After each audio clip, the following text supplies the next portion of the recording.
What's up, Jeff? What's up, Ogre? What's up, Coots? What's up, Chris? Hit Metal Works, Best in Heavy Elements, Terry Himes, Ken Solo, Dan Avenge, Strat CPO, Ripley, Dave Durango, Frank C, Coots, PC Rich, Music Therapy Laz, Terry 3Gs, Chris, Papa Blue, and the other Chris, Fretless Ed, Corey's Garden, and Axeman. Friedrich, Illuminator, J. Beebs, Ken Solo. What's up, Barry? What's up, Christian? What's up, Matt? What's up, Reniones? These names. What's up, Tiffany, Johnny, Double R Guitar, Ripley, Yeti Matzi, and Jason, Marco, Music Therapy Laz, Mike is himself, Blessed Heavy Elements, Jay Schaff, Eric, Fast Eddie, Mitch, Kevin, Lone Scout. What's up, Buzz? What's up, Guitar Man? I do like the buddy emoji. It does look good. What's up, Jack? What's up, James? What's up, Ripley? Super Lead, Jeffy. I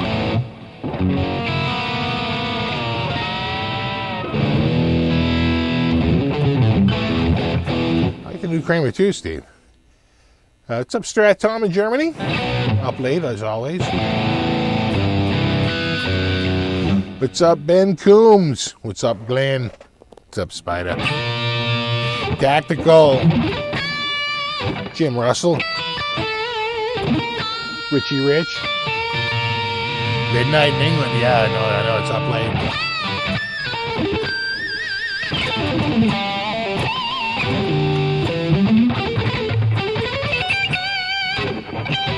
Hey, what's up, Landon?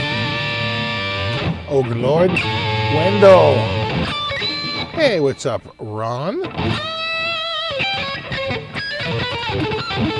Heaviest gauge string I've seen in the floor. I've used 11s. I've never gone heavier than that. 11 through 49.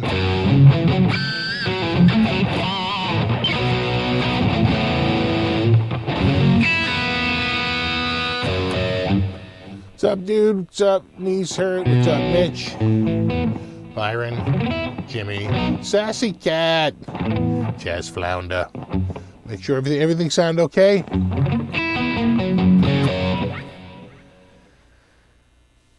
What's up, Seagull? Jim Bean in the UK.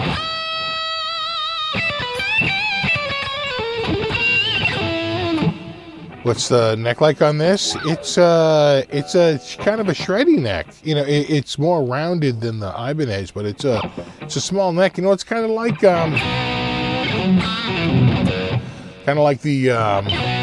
EVH. Maybe a little bit thinner front to back.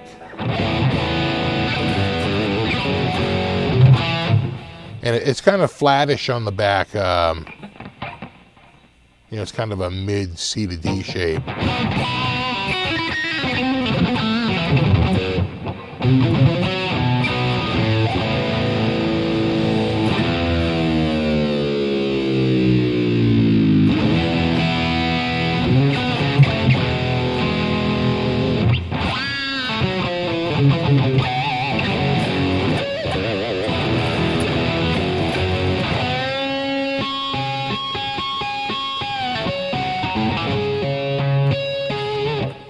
It does sound good. What's up, Andrew? What's up, Wendell? What's up, James? Sounds just fine. Okay. Aljon! Nice. Kramer Baretta. Right? All right. You switch it. You put R's where they shouldn't be, and you take them away where they should be. That's pretty much it. Kramer Baretta. I think I saw Bobby's here. He was one of the first people to see this. So we were sort of figuring out, like, if you bought this, you know, it's a $199 guitar in 2022. So what is that? What would that be? Like, how much money is that? You know, and like if you weren't buying a guitar, if you just had, if you wanted to buy everything that $199 can get you now in 1985, it'd be about $65. It's the equivalent. $199 for this guitar right now is the equivalent of paying in 1985 like $65 for a guitar. Which I can tell you, was working in a music store in 1985, we had nothing that cheap. I want to say our cheapest guitar was $99, and it was pretty bad. Almost certainly a Harmony or a Hondo. But most of them were really like $129, $139, and they quickly got better. In fact, I remember a guy even asking me, like, what's the base for getting like a decent guitar? And I'm like, about $250. I said, no, they're all, you know, they're pretty good, playable, workable, everything's great. Under that, they get kind of cheap. It's like, how times have changed. Now they're like a friggin' immaculate. You know, this guitar would have been like, I'm telling you right now, it would have been like $399 back then, all right? It's crazy. Just how good friggin' manufacturing has gotten. It's stunning. Stunning. I don't know what kind of pickup it is. I think it's made for the Kramer. It's I don't know if they name it or if it's just cream-colored humbucker. You know, it's your zebra or zebra, depending on where you're from. Some people out there are nodding their head, like, oh, damn straight. Damn right it's zebra. Nice nod, right?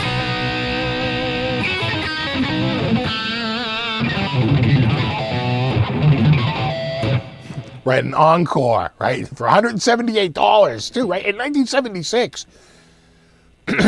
We moved out of our apartment in 1975, July of 75.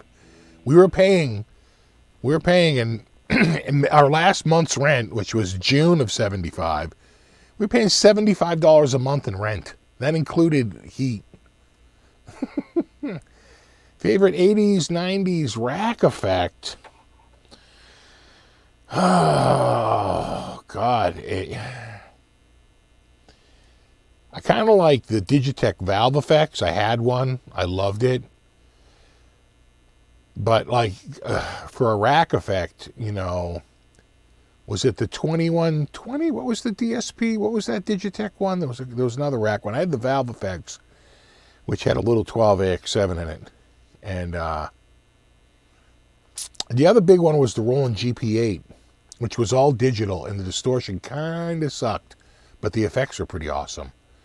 And of course, a classic is the Yamaha SBX90, something Mike Stern still uses to this day. He's still using a friggin', you know, like, I think it's 2 SBX90s into a couple of Fender Twins.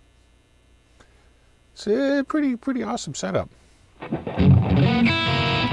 Yeah, the MP1. Yeah, the ARTs were so bad. Hey, what's up, RJ?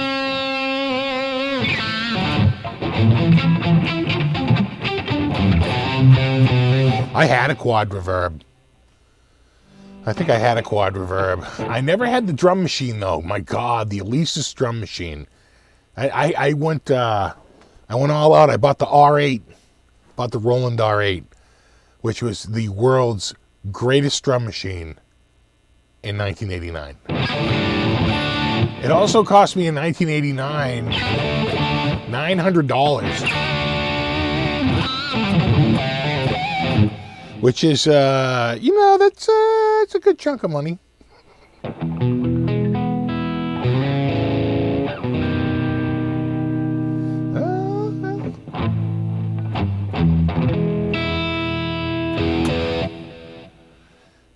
You still have a quad, do you really, Chuck? Wow. Yeah, Stern also used Yamaha. Last time I saw him, though, he was using a couple of Fender Twins. That's what I'm pretty sure they were twins. I think he had 2 Fender Twins, and like 2 Yamaha SBX 90s. I had the valve effects though, and my God, as early as because I was living in an apartment starting in '94, I would just plug into the headphones. You know, I had a guitar up there. Eventually, I turned the speaker simulator on and I ran it out just through like my stereo. With the little stereo I had for my, for my computer, my little. I still have those. I still use those. They're still going. It's a Scott receiver. There's a brand for you. It still runs though. It's still working. That's probably from like 85 or 86. And the speakers are either Rolls or Royce. I think they're Royce. And they're made out of like cut aluminum, and they are heavy. Like everything. They're pretty, and they have amazing bass because there's no vibration. Oh, thank you, Buzz. A little buzz from, you know what? I'm raising my cup to Buzz Wilson. Oh, I was up early today. My son's got COVID. He tested positive. My wife was running a fever. But we're out of tests, and so she's like, I don't care. I probably have it. I'll just go under protocol. But my daughter's clean. In fact, we gave her a COVID test this morning, negative. So, she's trying to avoid everyone. But today was a very busy day. I had to be up early because I was going to take her to go teach. But I said, you better let the teachers know that you got 2 people at home with COVID, and you just tested negative, and do you want to go? And they were like, no, they don't want me to go. I said, all right. She's going to teach a class. And they were like, nah, because it's so optional. They're like, no. And it was a gorgeous day here. They're like, we'll send the kids outside.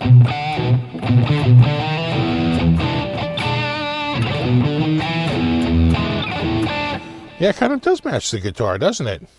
Yeah, a little bit. Oh, yeah, the Galleon Kruger.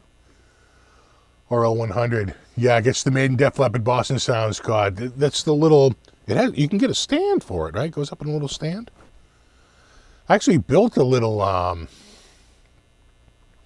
you know what my niece heard? I said the same thing because I ordered those stupid government COVID tests like 3 weeks ago. I said the same thing. Where the hell are my tests? Just so we know.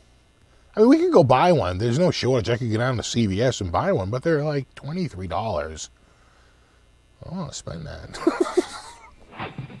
It's like, well, now you know. It's like, who cares? It's like, you know what I'm saying? It's like, it changes nothing. So it's just, But we are kind of curious. But you know what? I think my kids... In fact, I think my daughter said that she can go Monday into school and say that, Ben tested positive, but he has no way to test to see if he's negative. And they're handing out tests. We'll see if we can get them to give her like 2 or 3 tests to bring home.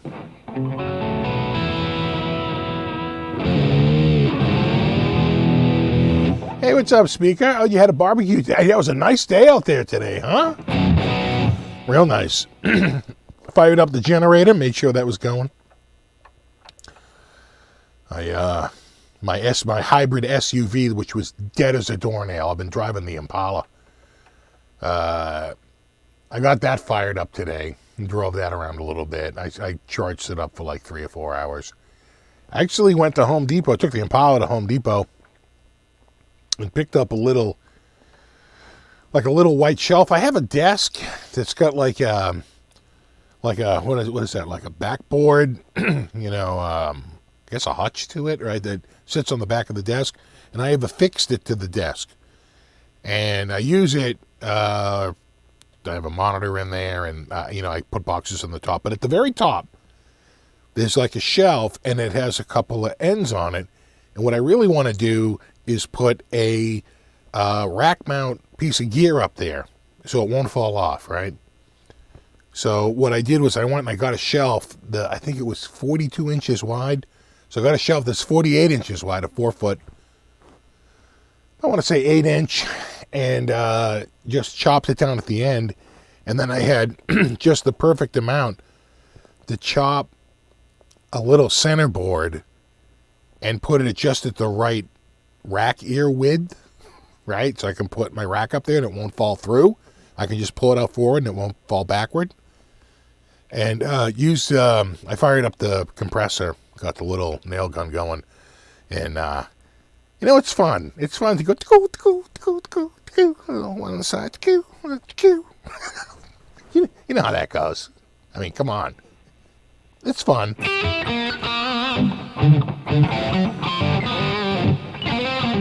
But it's going to be a high of like 29 here, which for us freezing 0. The Celsius is 32. It'll be 29. So it'll be like -1, -2. See? Yeah, new guitar. Check that puppy out.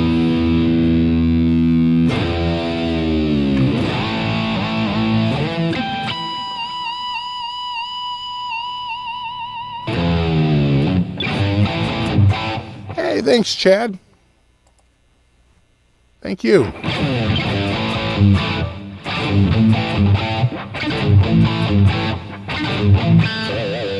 A cold beverage for you. Hope you're well. We're doing okay. I think, my son's a little sick, but he's already on the mend. He's already doing better. My wife was a little sick. She was running a little fever. And but even she's doing better. No more fever anymore. So she's even doing better. So I've been fine. I went through this between Christmas and New Year's. And then my daughter has been the only one to escape the whole thing.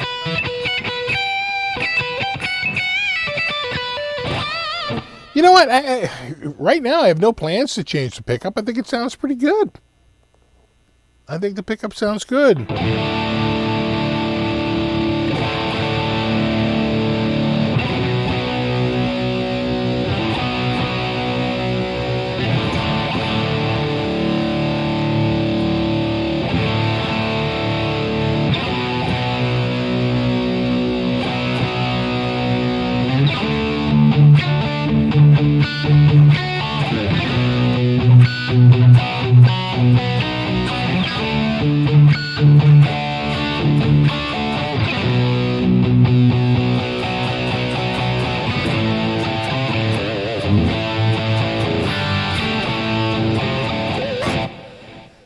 How did she find out? I convinced her to take her temperature. I said, she was like, oh, Ben had a fever. She's like, I've been so tired today. And I felt her forehead and I'm like, have you taken your temperature? She goes, you think? I'm like, yeah, maybe. And I had a couple of extra thermometers in the attic. So let me go get one of my brand new digital boys out of the attic when I was in lockdown. And I brought down 2 brand new thermometers, and she was like, "Oh, it's like 100.1." I'm like, "Yeah, that's a low grade for that. Yeah, that's yeah, that's yeah. There you go."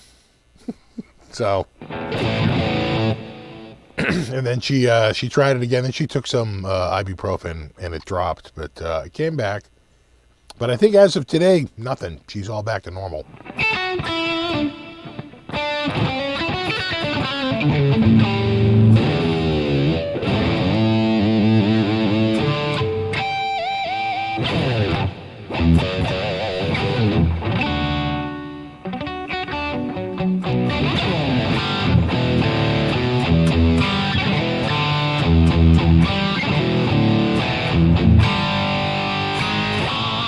You know what, Desert Doug? I'll bet you could install a tone knob. I mean, you got a pretty good sized cavity in the back, right? Because it goes all the way down. And the other thing I want to say, they use a barrel. They use a barrel connector, a really nice barrel connector, which is a step up from normally the crappy plate and jack that you get down there. That's a countersunk barrel connector, which is, pretty sweet for a $199 guitar. But I'll bet this is the same body as some other cuts, right? It's the same route. It just depends on how many holes they put in it for the stuff, but they route the back the same way because it goes all the way down to that barrel connector. I'm telling you right now, you could put a kill switch. A tone knob. You could do whatever you want. I'm pretty sure. Much harder would be to route out and put another pickup in it, right? But adding a tone knob, there's plenty of real estate, without a doubt, plenty of real estate, because it's pretty much open from the knob to the jack. Like right here, this is wide open. It's wide open in there. Wide open. It's Indonesia. Says it right there. Made in Indonesia. Indonesia.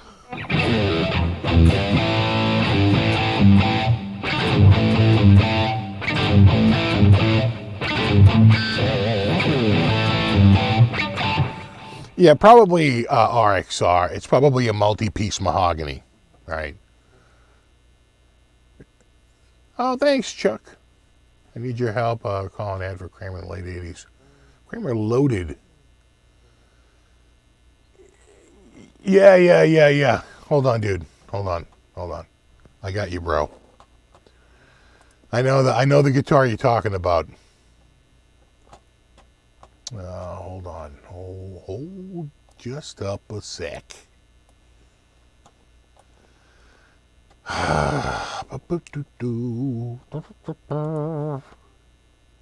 Where is it? Right there. Hold on. Bear with me. We're very close.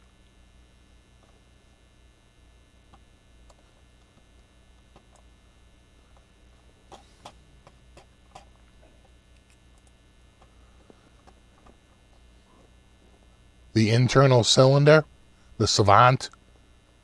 Discover the balance of power. Introducing the new American Showster, the first patented improvement in solid-bodied guitar design in years. Unleash metal loading for the ultimate balance of string power and natural sustain exclusively from Kramer Guitars. The XML external load, the Metalist, which is an internal load with an external rim. I'm not going to lie, I kind of want that guitar.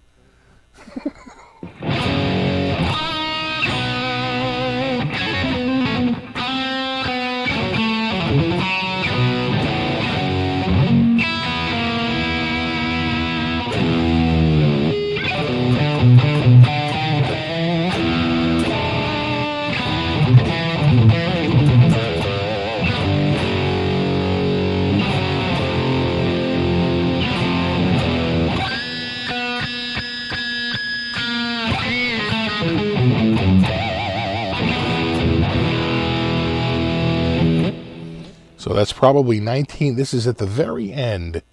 That might be 1990. I don't think that's even 89. I think that's 1990. I'm 99% sure that's a 1990 ad. Right, and the Pro-Axe. Yeah, American Showster. The Showster. That's a rare guitar. The rarest guitar, though, might be, not anymore, but at the time, was this. Never, I don't think ever, they had some prototypes that went around, but I don't think it ever went to manufacture, right? Because it came out sort of at the very end, and the company went out before they ever went. So, there's a few prototypes that went around, maybe a half dozen guitars. Extremely rare guitar. And now, of course, they have them out. They're reissued. You can get that exact guitar for under $1,000 too, or right around $1,000.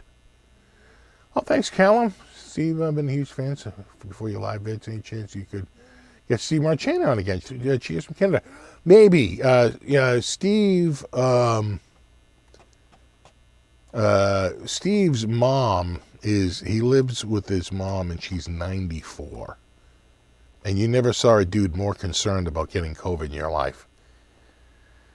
And so I think he's being overly cautious because he is worried that she could be she's right in that age group for maximum harm as a, not octogenarian, I don't even know. Novagenarian? What's the N one? Neptogenarian?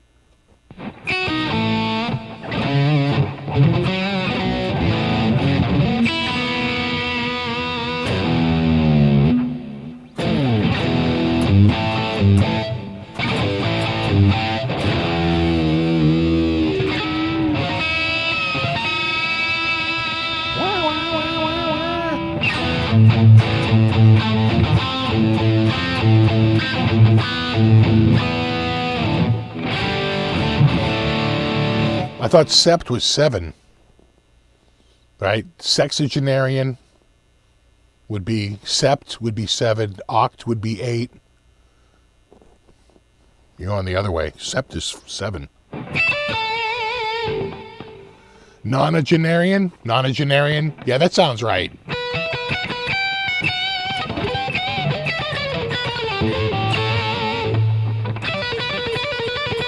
What's up, 10 Solo Music?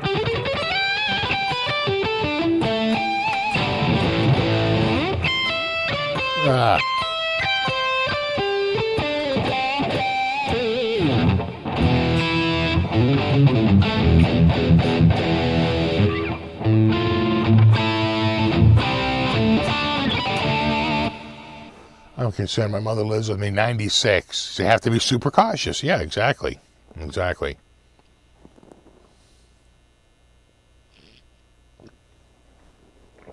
Oh.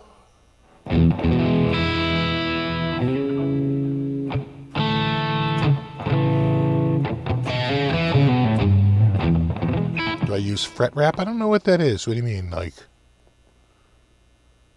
I don't know what that is. So probably no. Just a guess. Unless it's something else.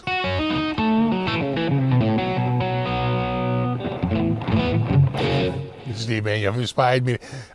Seems to have been a lot of inspiration with this guitar. And you know what? It's easy because, look, 99% of guitars start with looks, and the guitar looks friggin' awesome, right? But you know what that 1% left is? Price. Money. and that makes up 100% of it right there. Looks and money. And, at $199, again, it's just, it's just hard to get a guitar that's got so much mojo. If you're under $200, And then if you follow that little recipe I gave in that other video for sort of tweaking it for best performance, you'll get really good performance out of it. I guarantee. Steve, in your opinion, is that guitar worth it despite buying the low price point? Was it considering a Mexi Charvel, if not this guitar? You know what? I tell you, it's it's not all pinch harmonics and dive bombs. The one thing you miss is a neck pickup. You can't. That's the big elephant in the room with this guitar. Right, so it's got a great looking finish. It's got a great looking and feeling neck. Everything's great about it, but you are missing a neck pickup. Period. There's no getting around that. So, you know, if the other guitar you're looking at is a single pickup, then, you know, I would check them both out. You know, the one thing that, you know, the bridge on this, I mean, it's not terrible, but it's not like amazing. Like, wow, that's like a top flight bridge, but it's, you know, it's perfectly functional and does what you need it to do, right? I would say the biggest drawback is you miss going to a neck pickup. That's it. That's probably the biggest negative with this guitar. You know, other than that, it's hard to argue at the $199 price point. Van Halen didn't need a neck pickup. That's why, right? That's the whole thing. Right? So when this came out, you have to remember, he didn't have a signature guitar. The Baretta was sort of like a nod, especially when they came out with the tilted pickup. Right? That was a total nod to Eddie Van Halen. It's like you don't have a signature wink wink, but you kind of do have a, you know, it was everything like, you know what I'm saying? It's like it wasn't like an EVH guitar, but everybody knew what it was when it came out. And you know what, they made it like my 83. You could have got it that year. They had it, I want to say it might have started in 82. Definitely 83 it was out. 84 they go to the offset like this. This is the tilt back. This is more 85, 86. You know, in fact, that block inlay, that's, you know, that's seriously like 1985 right there. The block inlay with the round. It would go to a sharper beak in 86 with the block inlay. And then it does the large to small lettering, I think, in 87 and the sharp tip. So, you know, the thing about Kramer in the 80s was, you know, if you didn't like what they were putting out, wait a minute.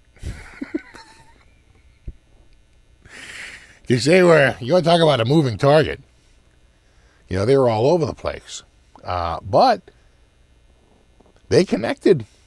They connected. When you go back and you look at those magazines, a.k.a. the old internet, Kramer was crushing it. They would keep tabs on like who sold like how many guitars. And on the monthly sales, Kramer shot up to the top of the rung and held that top spot for years. No one could dethrone them. The first people to dethrone them was sort of like the Fender American Standard, which, let's face it, Fender might have bought that spot. Look, let me slide this. You better make sure that the Fender American Standard is the #1 selling guitar right now. And then and then Ibanez came out, and they were more competition to me, to Kramer, than Fender was, because Fender was a more traditional instrument. Kramer was a more modern instrument, especially in 87, 88. And that Ibby stuff hit the shelf in 88, and that was the one that really, they had a lot of hype behind them. It was a huge launch. And that took the wind out of the sails of Kramer, I'd say, more than anything, was that Ibby launch in 88. But, you know, they had a run from, I'd say, 84 to 88 where they just dominated. 84, 85, 86, 87, they were pretty much it.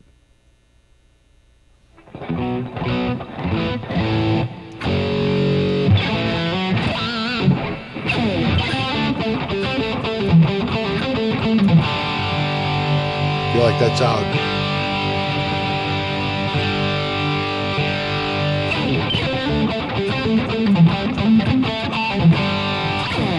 Yeah, well, Kramer did do some stuff. So Kramer would get the necks were made in the early years. So say like 82 to like, I want to say 86, somewhere around there, 85 or 86. The necks were made by ESP, but they came unfinished and unfretted. Right, it was just a blank neck, and Kramer would put the decal on that finished the entire neck, and they'd put the frets in. They'd do the fret work. And like the guitar I have, that's exactly what happened. Right? They got a raw blank neck from ESP. The bodies were probably made by Sports or Lucido. I forget, Lucido. And then one of them was making the necks for them for a little bit. They were kind of secretive about who was making what. And then eventually, and they were always finishing it. The bodies were coming in unfinished. They were finishing the bodies at Kramer. So Kramer did finishing work, without a doubt. There's diamond coat, finishing. But towards the end, it felt like a lot of that stuff was being done at ESP. Like the necks were coming in like a lot more finished than like the earlier years. Like a lot more work was being done before they got the guitar. They might have still been painting though. Like those bodies were probably still blank. I think they were still doing their paint jobs there. The flip-flop collars in those later years. So they did do some, it wasn't completely like they didn't do it. They absolutely painted, without a doubt.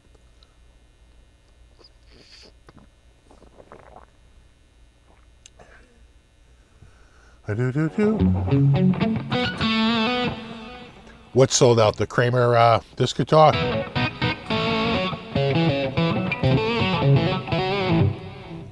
Yeah, I got to, if you're going to get one, please use the link. Luke, use the link. Let me have to Kramer Baretta. Yeah, right there. What we got here? Let's take a look. Oh no, it says this in stock. Right there. You got it in your blue. They got it in the black. But I think the maple fretboard's the way to go. They got it in the perps. And they have it in the red, the bright red. They got it in the bright red. And do they have it in the vintage? Nope, that one's more on order. That one's out of stock. But they got the blue, which is what I got. Though just looking, that camera guy had the body like this, right? Kind of a side angle there.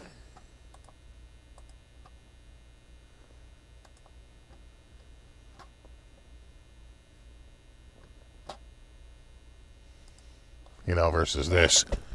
That's how it looks like in front. His is more like that, you know what I'm saying? Like kind of to the side.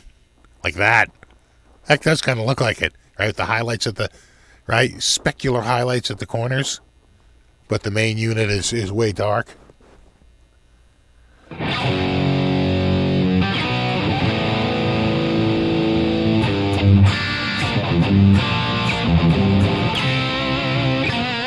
The alternative fretboard is Granadillo or Dillo. That's why it's not as dark as rosewood. It's my own personal biases and shortcomings, but I look at those light colored ones and it just reminds me of those really low end guitars. But this doesn't. This looks the same as a guitar that you'd spend $1,000 on, right? Because it's maple. You don't have to play the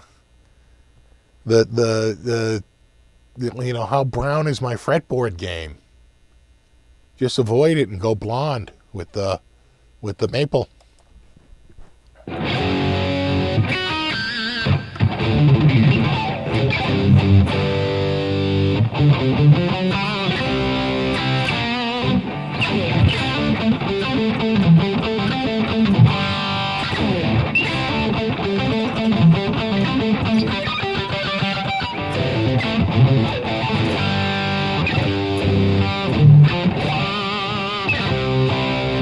The guitar is made in Indonesia.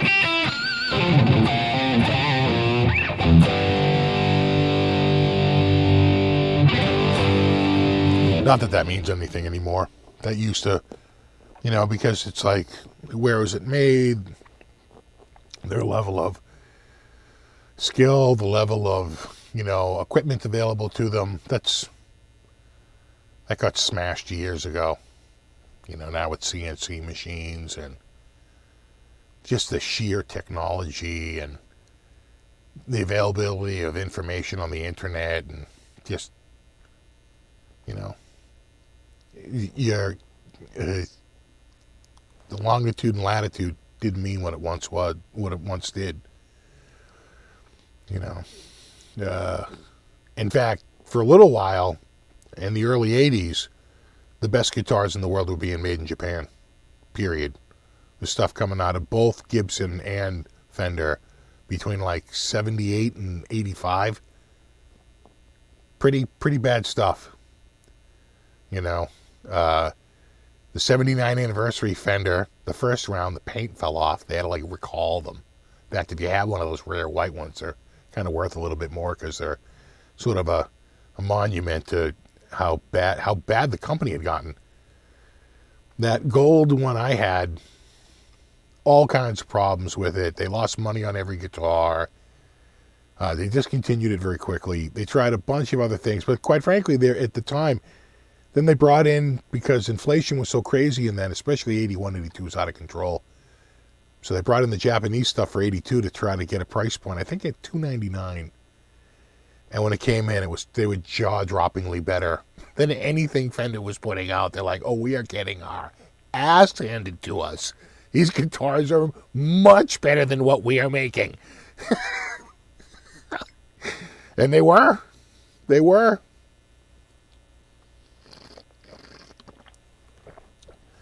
And then, and Gibson was no better at that time, right? Norlin owns them, right? They're going through all kinds of cost-cutting measures. They're dealing with inflationary pressures.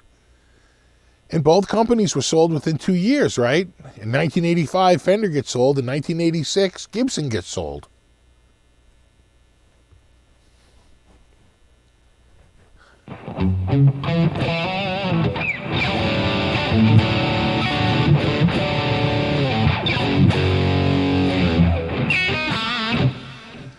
Those Japanese ones were actually damn good. Those first JV models were just really, really good.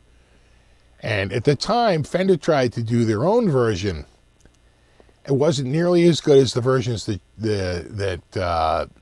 Fujigen had made for them. And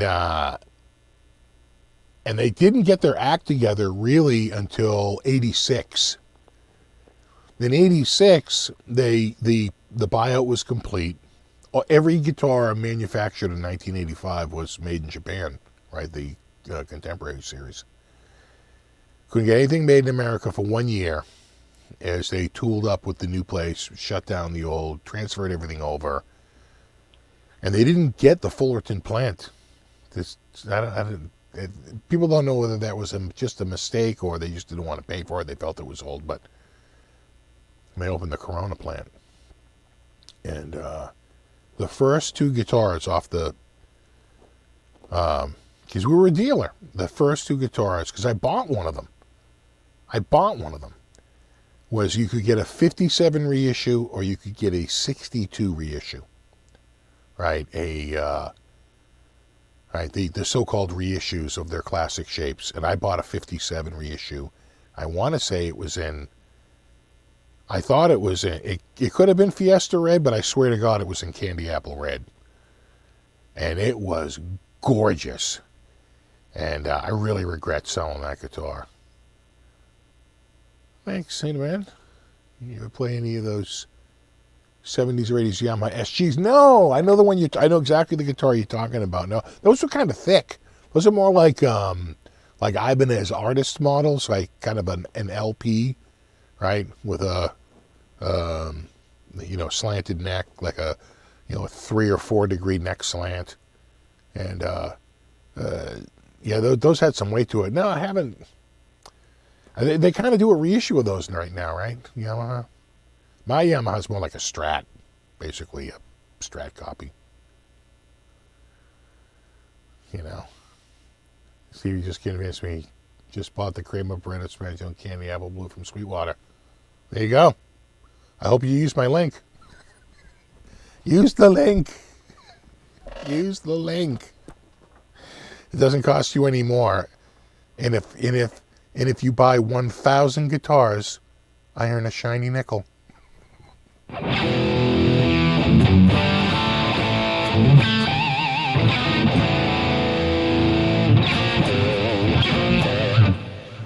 Has Overloud ever contacted you about using THU? Basically, but no. That's the one company. But in their defense, they're Italian. There could be a little bit of a language barrier. And they're never at NAMM. I've never seen them at NAMM. Or I'd go over and say, ciao. But, no.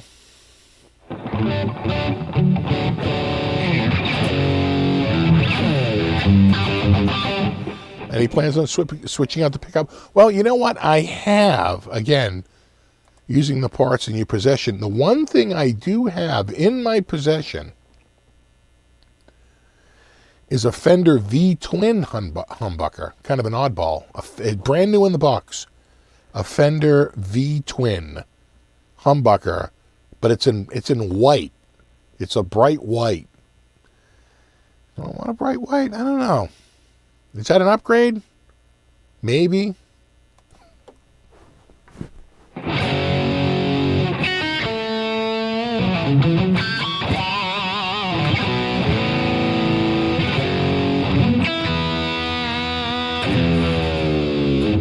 What's your take on Epiphone Special Les Paul and Gibson Les Paul Jr. Being almost a Telly Les Paul? Well, yeah. There's always going to be some. Yeah, it's their single cut, right? The Telly is Fender single cut. The Strat is their double cut. Gibson, the Les Paul is the single cut. The SG is the double cut, right, with the sculpted body. The Telly is the slab body, right, with the big thick with the slab body with the single cut. More contoured with the one like the SG, more beveled and contoured. It's kind of, you could kind of see that, as they went through. But I kind of like some of the double cut, like what am I thinking of? Let me try and go to, is it LPJ? Or is it LPDC? I'm thinking of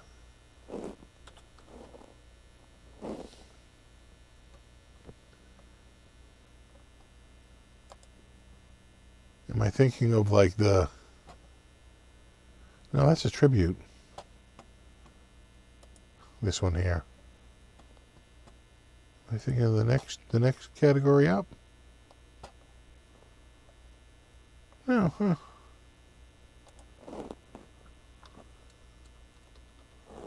This. Did they make a DC? So I think one has one pickup. No, that is not that. Look at that though. Jesus. Yeah, Floyd Rose. Wow. I knew you had money. I didn't know you had money. Look. Jeez. It's Les Paul Jr.? Oh yeah, Les Paul Jr. double cut, Les Paul Jr. Oh yeah. But those are custom shop. And that's the base. Might be out of stock. Unless they don't do it anymore. Those are custom shop.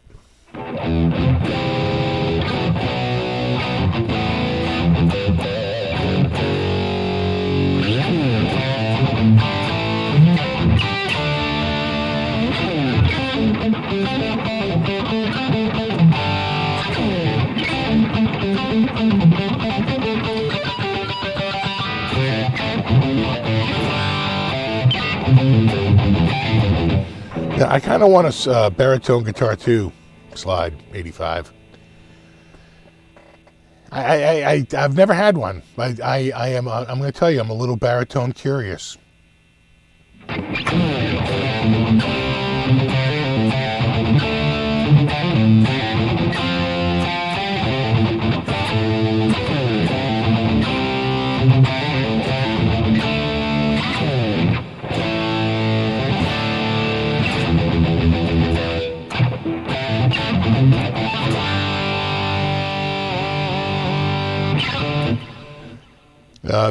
Anyone know what causes string vibration in the Floyd Rose tremolo? I hit a string and you hear vibration. Well, it could be a couple things. One, are you talking about the flutter that happens when you first hit it and it makes a little warble sound? Like, I can't do it. This isn't a floating bridge, but like a little warbling sound.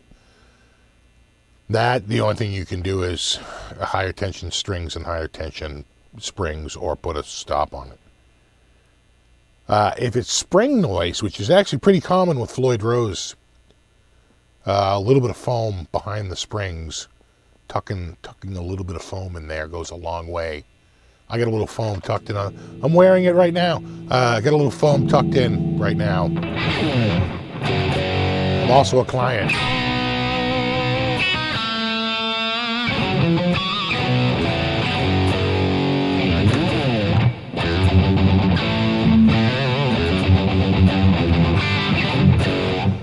Yeah, exactly. The springs in above the nut, too. You can get problem there. But then you can't go.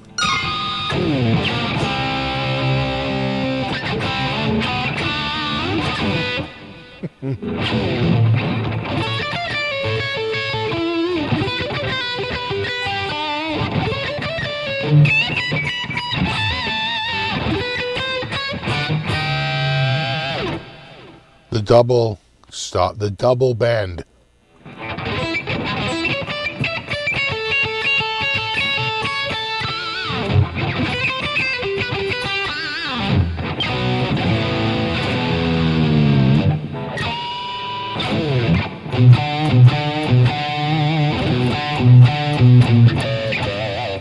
Don't do it, baritones. Leave the sleeve tattoos, man buns, and degenting. Oh, no. Now you tell me. Cancel my 3 o'clock man bunning and tattoo session.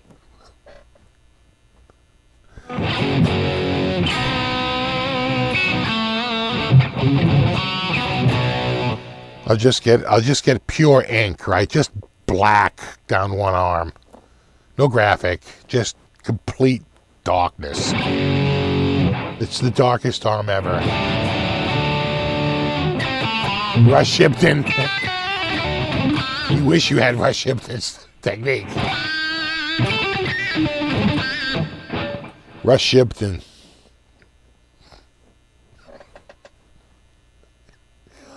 That might have been one of the greatest days ever. That day we just kicked back, threw on a little Russ. And said, let's hear Russ rock lick number 1.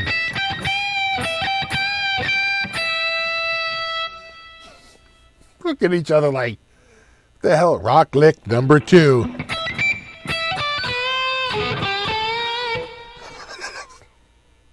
Is this guy serious?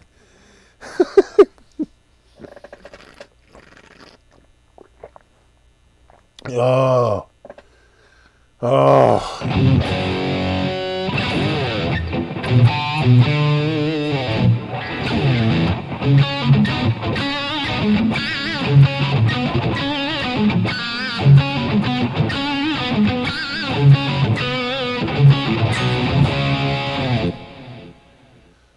The guitars don't sound any different through real amps. The only thing you miss is the stereo. You miss the stereo. It sounds a little weak sauce, a little flatter, but everything else sounds about the same. You know, what does sound real good though through a regular big amp, clean sounds, clean tones. Those are much warmer. But distorted guitar, you can get pretty damn good. You know what's really good at doing the warm, clean stuff? Fractal Axe effects. You know, they're really good. But I don't want to spend the money. I'm too cheap, you know.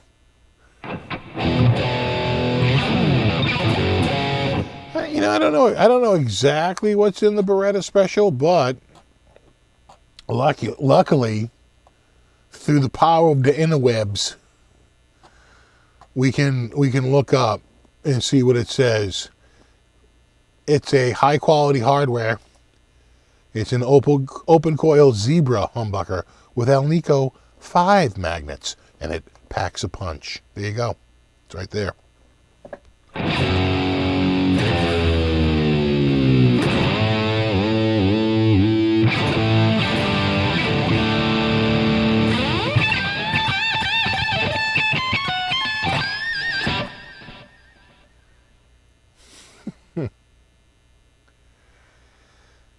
Squire baritone or a bass? Oh, 6?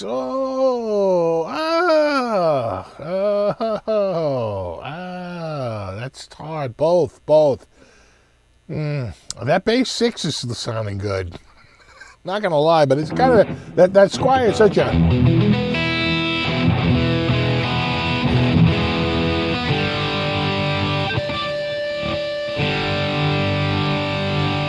Let me just go to the record. Let me just go to the actual tuner. Oh, that's good. There's your problem. There's your problem right there, kid. That one's actually pretty good. But I'm still going to turn the knob. Good. Could be a little sharp. Leaning a little sharp. It's a little sharp curious.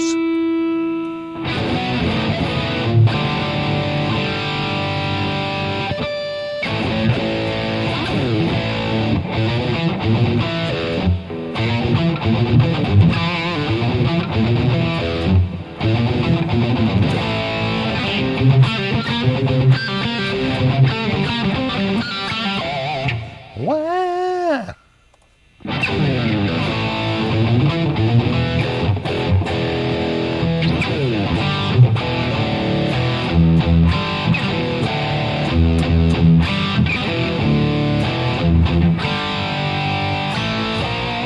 No.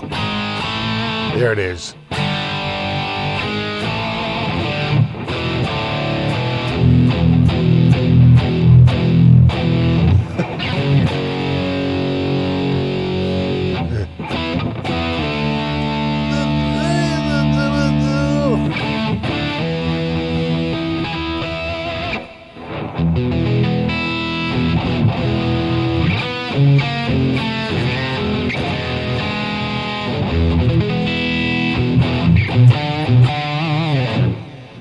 It does sound good, huh? Let's have an episode.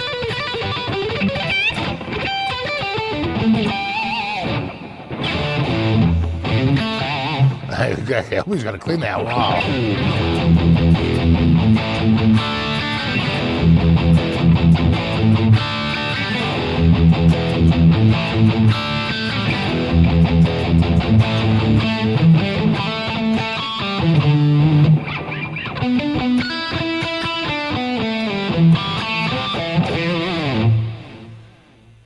Fast way?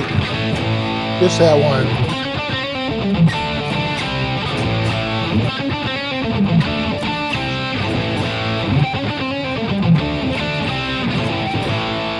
Hey, what's up, Zach?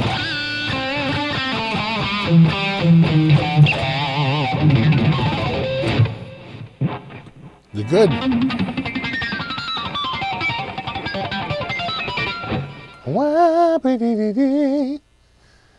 So I also have some news from Switzerland. Let's go to PicCam. Some of you know. A week ago, we were checking out these amazing jumbo Megatron, heavens to Murgatroyd, giant megapix, and he actually reached out to me. He sent me a note at the beginning of the week saying he saw the video, he really enjoyed it, And he was going to send me a special surprise. I hope it's a pick. I'm assuming he's sending me an extra pick or another pick. I don't know. So we'll see. He's sending me something. And I believe it is scheduled to be delivered on Monday, Tuesday at the latest.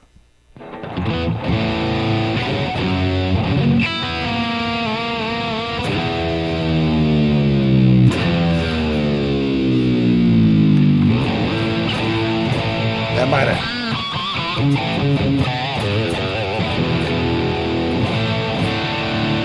So you see how I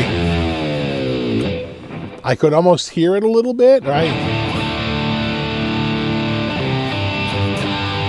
That's when you go through. You see how I did those little.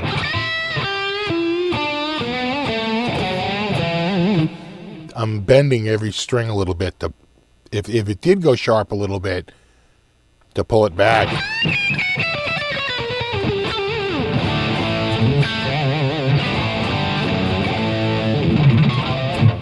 Right? Oh my God. This guitar being in tune is a testament, one, to my abilities as a guitar player to set it up, and two, to the quality of the Kramer. But I'm giving myself serious credit. It's all part of my me first approach. Yeah, I'm going to give myself a giant pat on the back.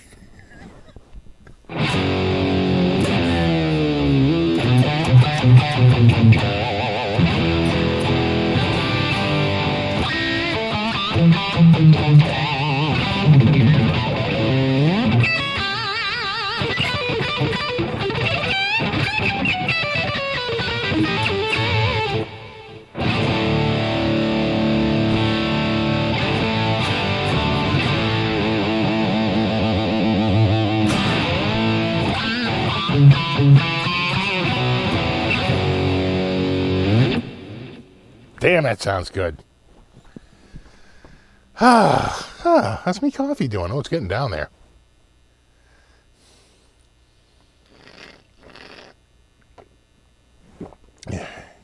A better nut would help. Here's the problem. Here's the problem. You say, oh, a better nut would help, and then, change the tuners, and I'll put a new pickup in, and then maybe I'd upgrade that bridge.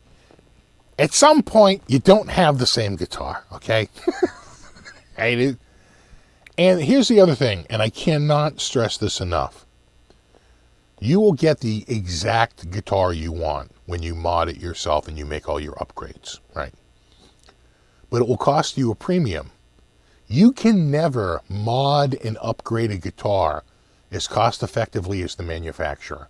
You cannot buy the parts nearly as cheaply as they can, because the number one, they're buying in bulk, and number two, they're kind of buying them wholesale. So, if you were looking at a guitar that cost $200, and you're like, well, I'm going to put, $150 in pickups, and some people were suggesting to put a $250 bridge on it, and, do this and do that and do the other thing. By the time you're done with it, I guarantee you, for the money, if you added up all the cash that you're putting in, now granted, you're getting a very special recipe that's just for you. But I'll bet you could go to the same maker and find a guitar that's really, you know what I'm saying, that would have all that stuff, and maybe even then some. And maybe even for less than what you would possibly be able to do it for. You see what I'm saying? Because you're buying the stuff at retail.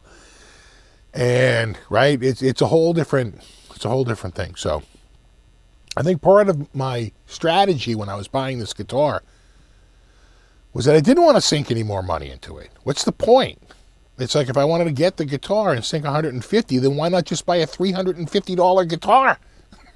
Right? You'll probably do better than buying a guitar with the immediate mindset of spending another $150. Just look at the $350 guitars. If your budget is $350, just spend the $350. Right? You see what I'm saying? I think you'll do better that way. Right? My whole thing was I wanted to get the guitar and just show that Manufacturing has come a ridiculously long way. And you can get a guitar now for $199, the equivalent of $65 in 1985, and get a guitar that I can wank on the trem arm and, and play all this stuff, and it stays in tune. And it's, it's in, tune up and down the fretboard, and it feels good, and it looks good, and you don't really have to go crazy. You might want to spend more money. I guess it's want versus need. I just don't know that you can ever compete with their ability to upgrade that guitar. They can upgrade that guitar much cheaper than you ever could.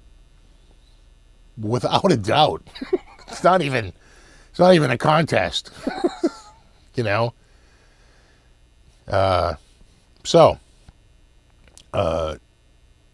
I tend to go with the guitar and then just do a little elbow grease. That was the whole point of that video the other day. Right? You gotta tighten a couple of little bolts down, put some lube in, get the spring tension correct, for the tension of the strings. Now, the way I sort of look at this guitar is that they ship it, instead of the extra spring in the box, the extra spring is attached already to the back. Just take that extra spring off. It's completely unnecessary. If you're using 9s. If you're using 10s, you could take it off, but then you got to check and see that you're not going to run out of room and still have a floating bridge. You have to be able to get that claw, at the very least, against the body, but the bridge is down, right? If you're going to use 11s, if you're going to use something even heavier, if you're going to chug, you're doing your drop, F or whatever it is. I don't know what you're doing. But, drop Z, then you're going to want that extra spring, right? So you'll be glad you had it. Put it back in if you're going to do, you're going to be stringing bass strings on it and doing the chug-chugs.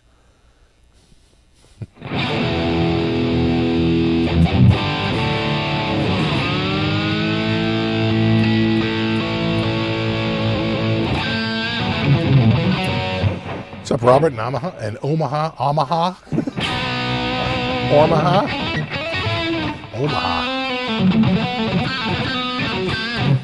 I did not change the strings. In fact, these are the stock strings. I'm kind of cheap that way. I don't like to change strings until one string breaks. And these strings, and that's the other thing you have to realize. These strings did not come through sparkling clean. When you buy a new guitar, you kind of find that.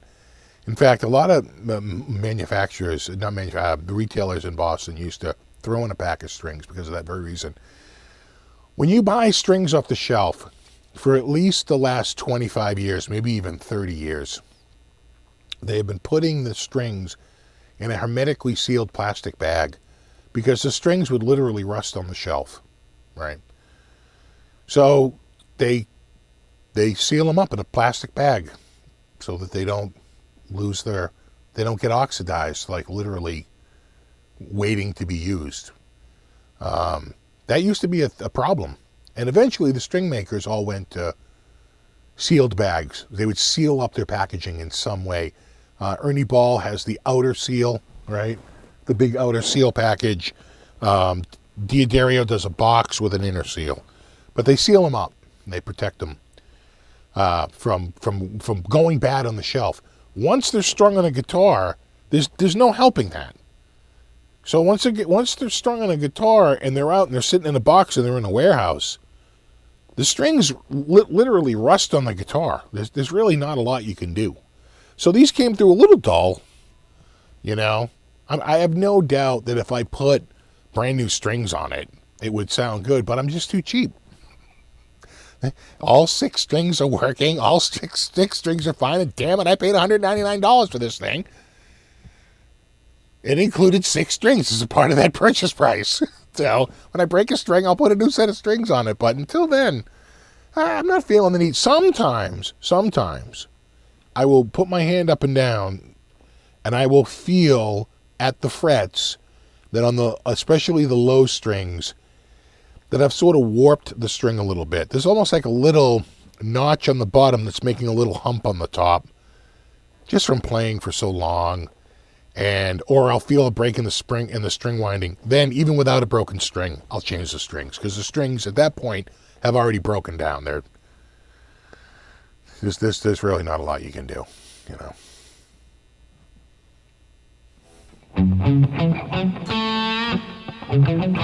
Omaha! Omaha! I hear it every week. Omaha!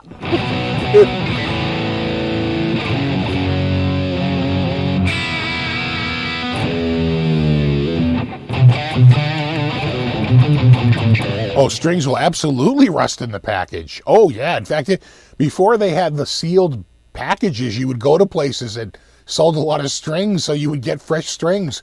You're stuck with a brand that came through very quickly. They would still wrap them in wax envelopes and things like that to create a vapor barrier, right? You know what I'm saying? It was like the paper they would use would have like a little bit of a, like almost like a candy wrapper to it, right? To try and block out water vapor. But it was only when they went to plastic. They all went to that in like it could have been the late 80s, early 90s. Everybody went to a water vapor. They're like, our new freshness pack, our strings are going to be fresh. Because, you know, and especially in parts of the country where the humidity is just oppressive. There's so much water vapor, you know, and a lot of times those warehouses are not air conditioned, right? Maybe more modern ones are, but they like air conditioning in a warehouse, please. Yeah, exactly. When those strings are definitely rust in the package. Oh, without a doubt. Oh, without a doubt. They can just rust on the shelf. You know, you have a guitar, you pull it down, oh my God, these strings are black. Yeah, you want to hear with some cleans and a little chorus or something? Yeah, well, where's my, what do we got here? Hold on. There we go. Do I have a...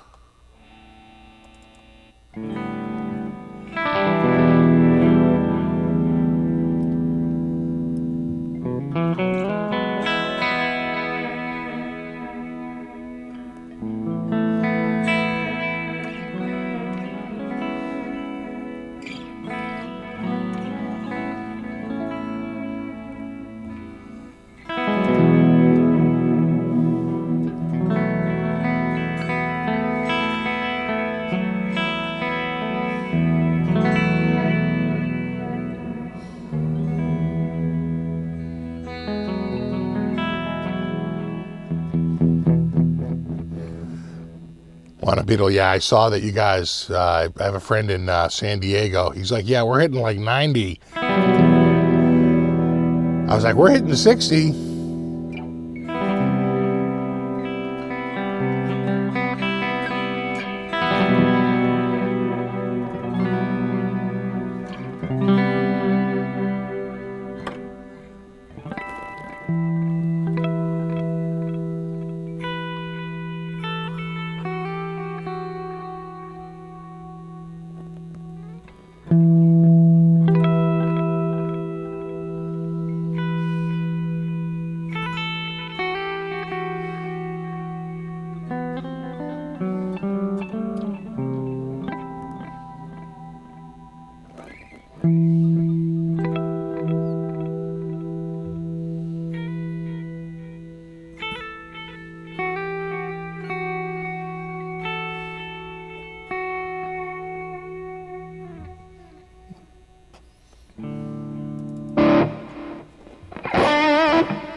This is kind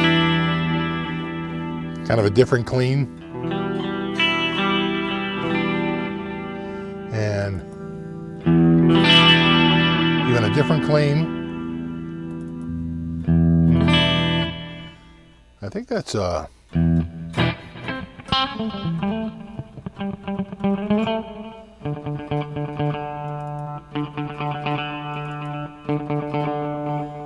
that's the Friedman.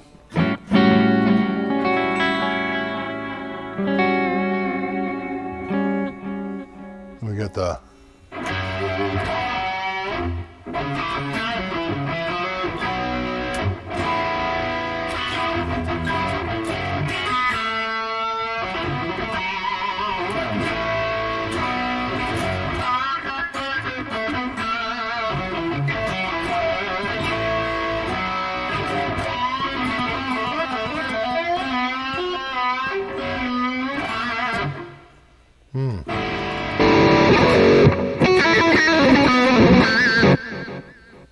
That's a little too in your face. So like this is a...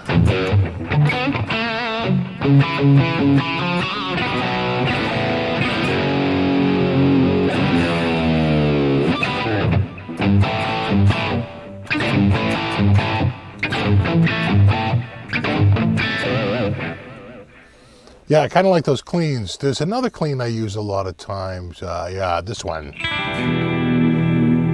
I think I like that Friedman one better. Yeah, it sounds a little thin now. That one and this one.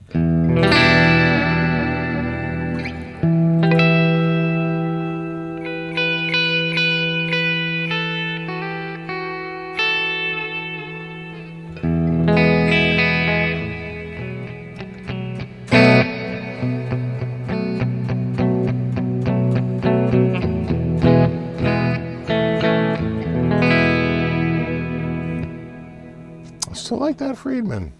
Kind of like that, oh.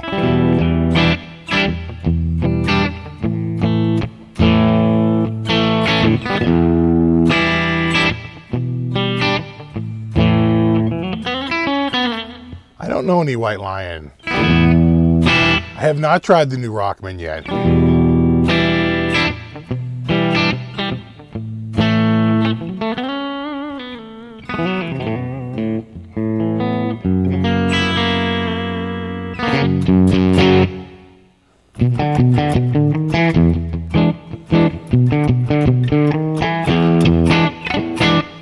What's this other thing here? Yeah. Same.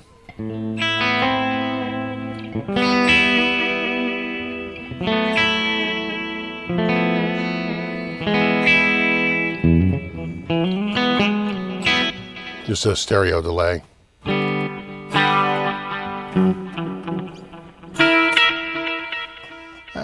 I must feel like I need is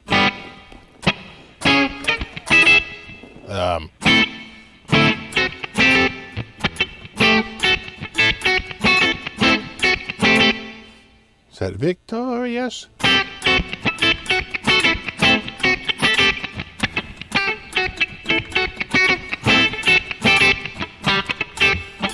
I can't get my hand.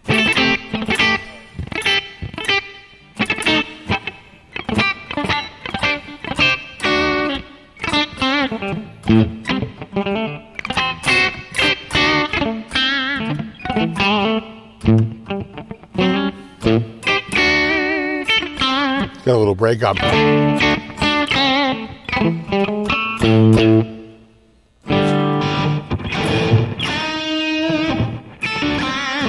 That's weird.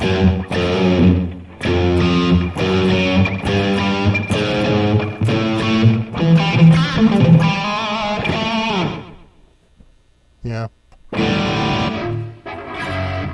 That's sad.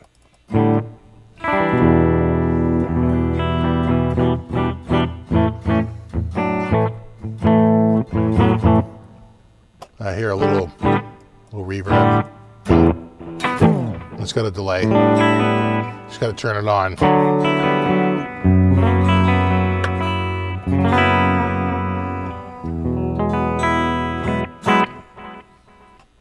And then the other one I use a lot is this YJ.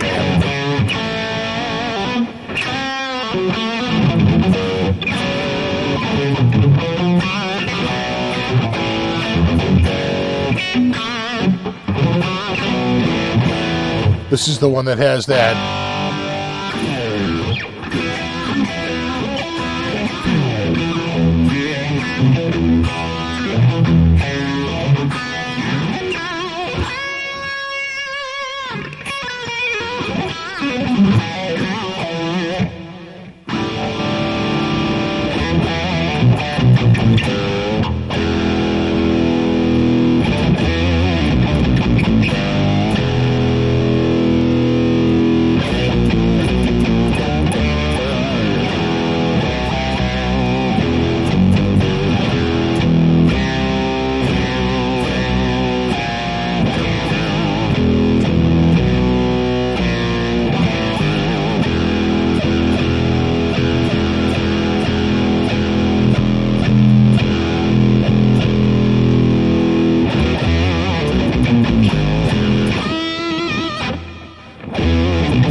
Get it a little mixed.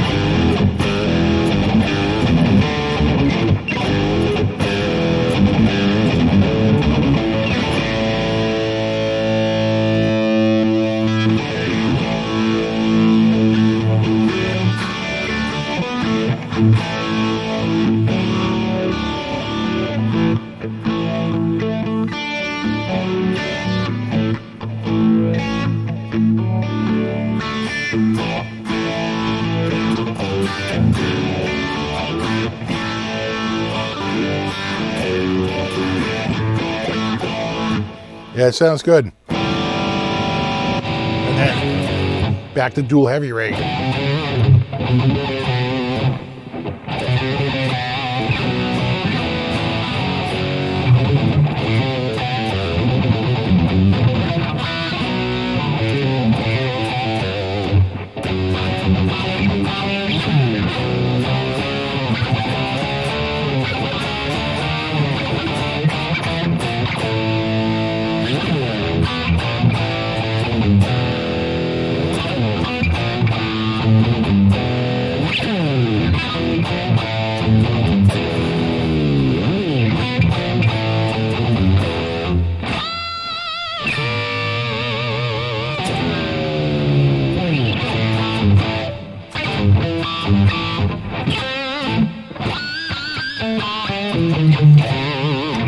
Yeah, a lot of movement up there.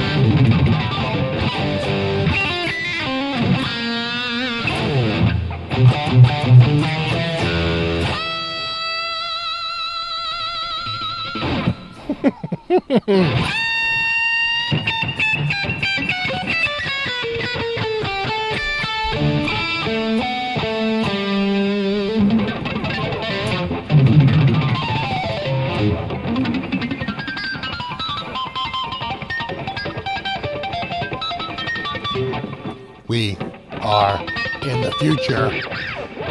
We're in the future.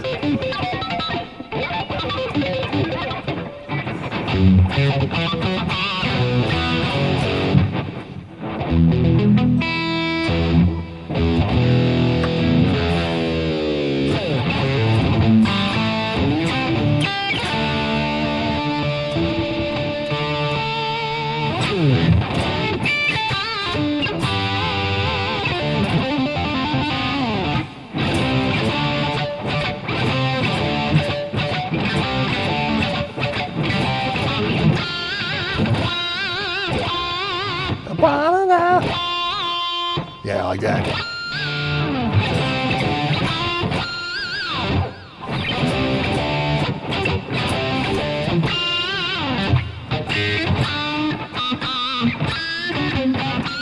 Yeah, it's the chow and all cheese and chong.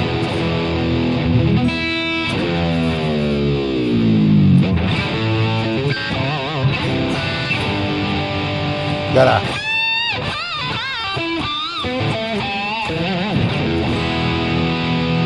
Now it's back in, right?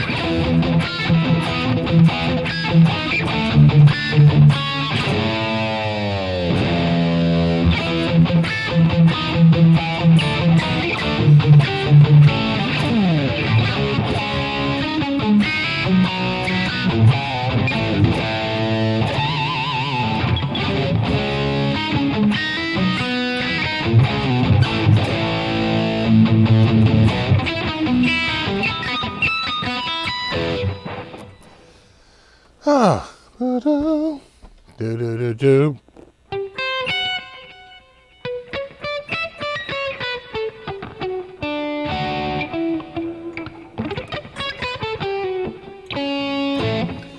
Yeah, Terry, by my math, you need about 1/10 that.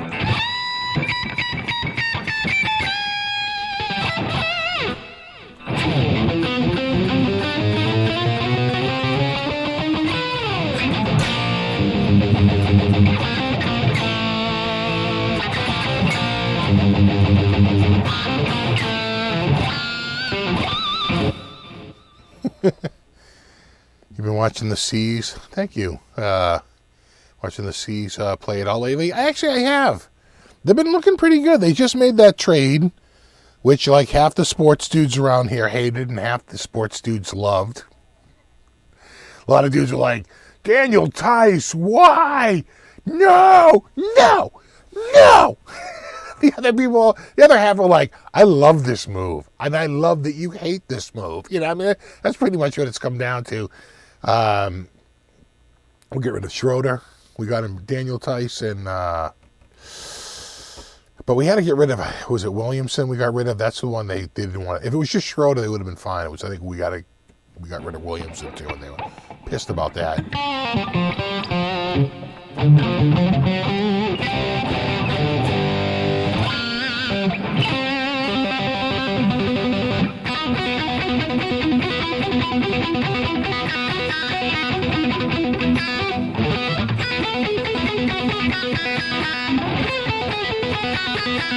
Yeah.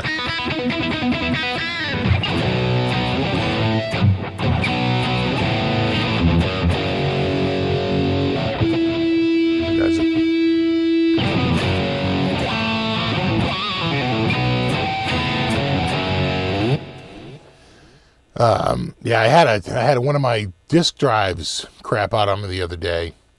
I would spread my data over, was it 5 drives or 6 drives? 5 drives?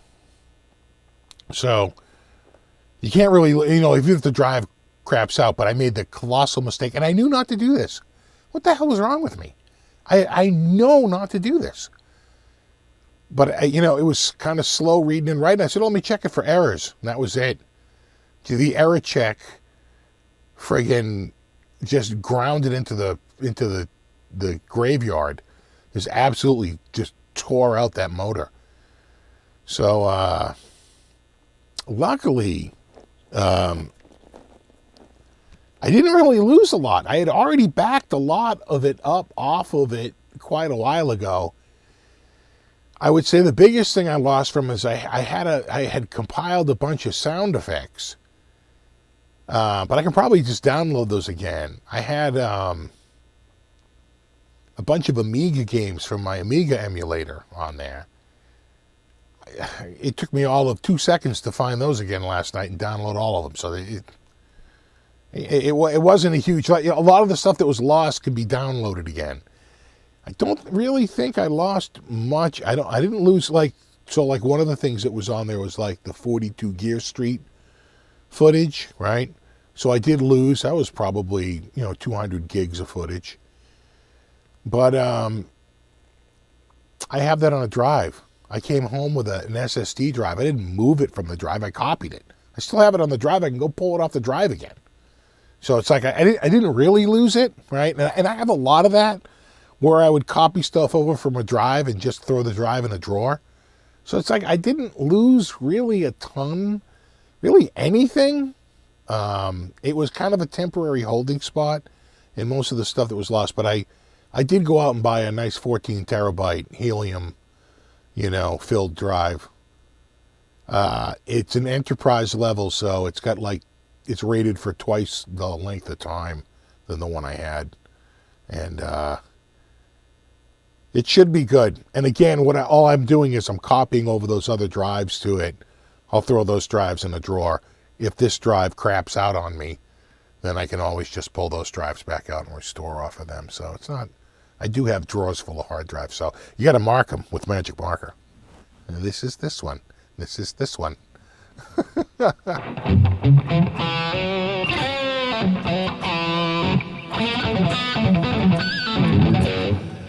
What I was really worried about was that I lost a couple of Adobe After Effects templates, like the one I use for the final screens on my Halloween show, and some of the Halloween stuff that I'd done, but I had already moved those off. I have all of it.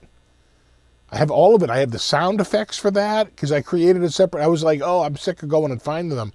I moved everything over to a separate folder. So all my best sound effects, I already moved to these other folders. So again, it was sort of like backup to the backup to the backup.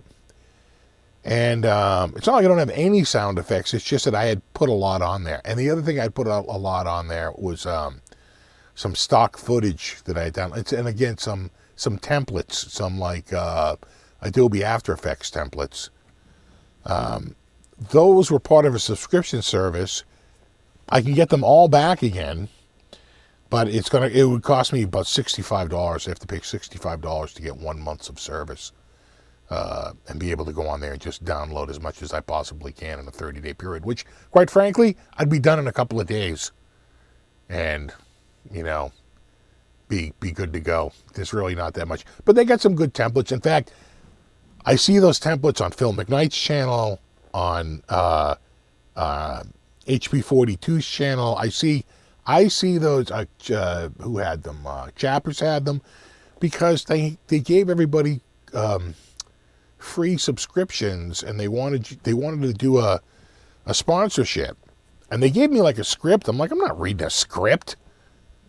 And they're like, oh, you can come up with your own script. But it was like, but just they were kind of tough to work with. I said, I'm not doing this.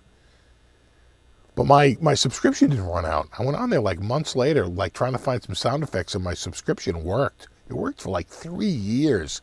I was downloading like crazy. I never did the video for them, and I was downloading, woo, woo, woo. And I went in there one day, and they're like, yeah, your account has been canceled. I was like, oh, they finally figured it out. The big purge. They finally friggin' purged me. Yeah, I was going to run Raid Green Meanie. I used to run a RAID 5 set, a hardware RAID 5. I'd probably run a Windows 10 RAID 5, right? As long as the Intel chip on the Southbridge can support it. And it can, right? As long as it can support.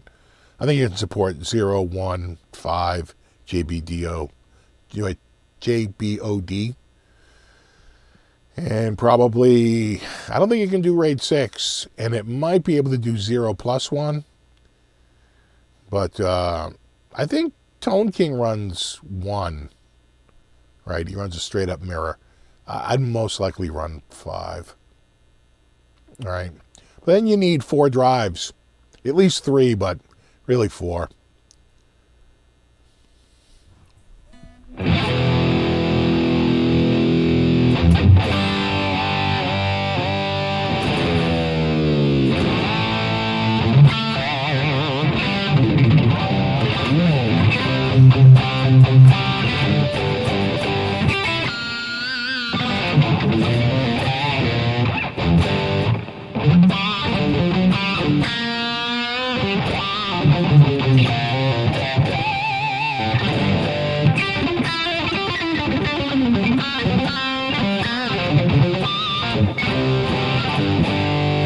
I did see that, Washburn. I watched it. I watched his show this morning.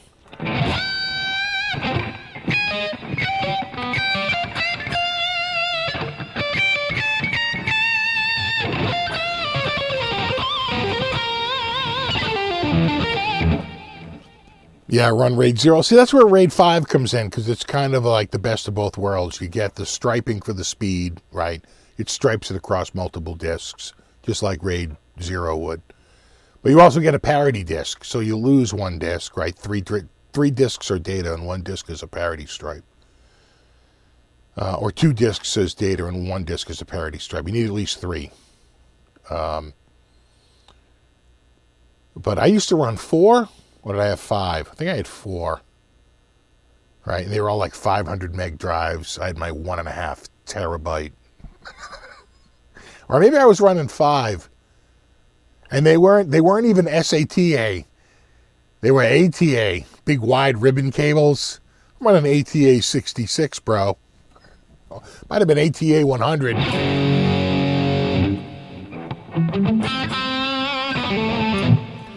Have a good one, 10 Solo. Thanks for hanging out, man. Greetings, Thoros. Have a nice weekend. That's what I had. I had RAID 5 with a hot swap. I had you could literally, right, you would key them, turn them on with a key, little round key, would light them up, turn them on. You could turn them off, pull it out, replace it, stick it back in, and turn the key back on, and it would rebuild the array.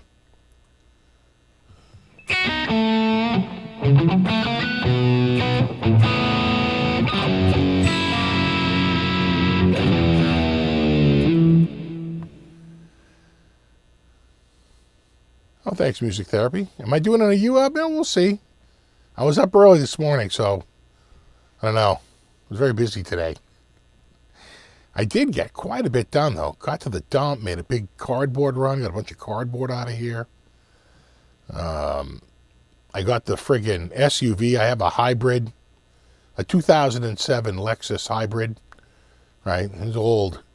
And it, in the winter, if you don't run it every day, and sometimes I don't run it every day, I'll skip a couple of days, it uses a tiny battery as the cranking battery.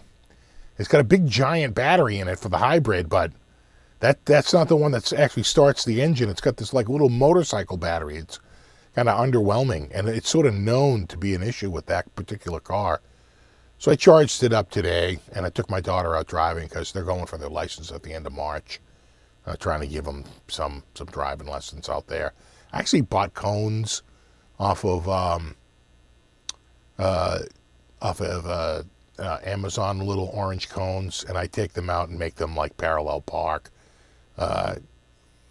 There's a couple of what do I say, like office parks near us that are pretty empty. We can go there anytime, go through there and drive. I had to drive in today a little bit.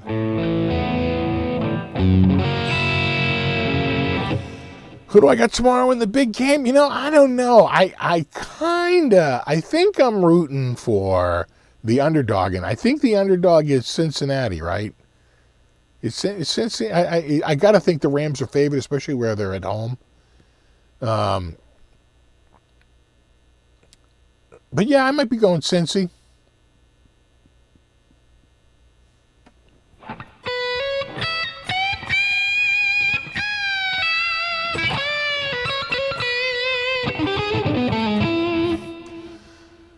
I'm seriously wanting a new SM1 this year. I know, right? You and me both, bro. No, Alshon knows the guitar I want. I want an illusionist. I have never wanted a guitar more in my friggin' life. In fact, somebody in the chat the other day was like, hey, I just got an illusionist. I'm like, dude, it's like my friggin' dream guitar. It's like 1983. It's the summer of 83 all over again.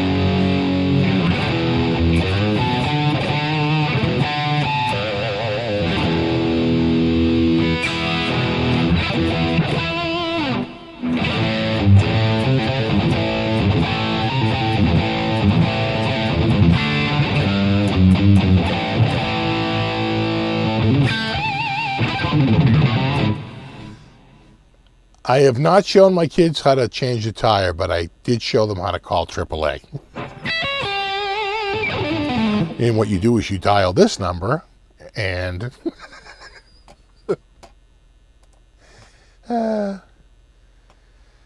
yeah, no, it's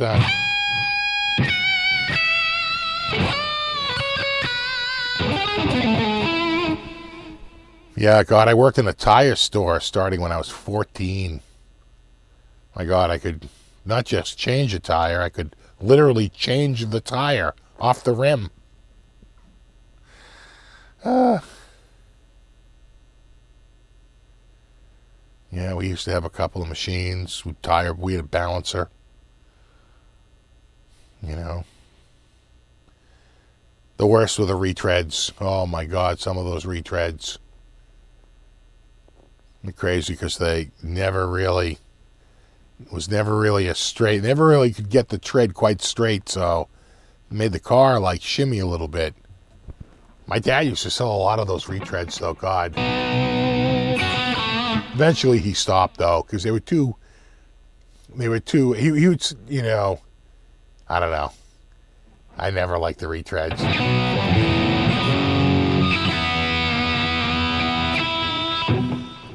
Oh, welcome.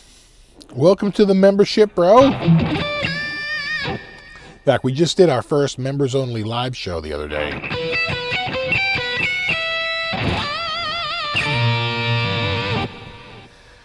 What would I compare this pickup to? You know, I would say it reminds me just in the tone, kind of like the Duncan 59, and that it's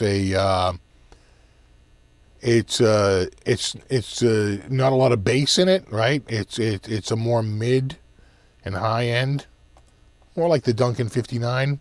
The only time you get Bass is when you roll off a little bit. You got to pull that capacitor out. It is a capacitor, not a resistor.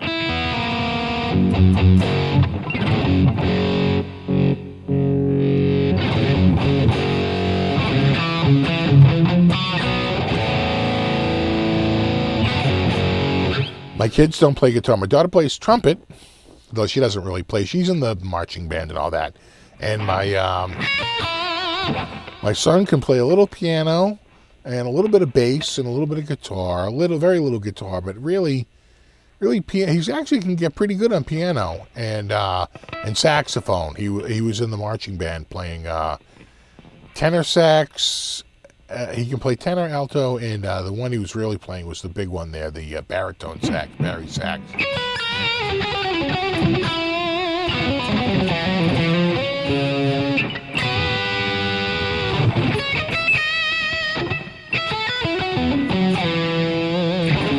Feeling like a cool bro now? That's good.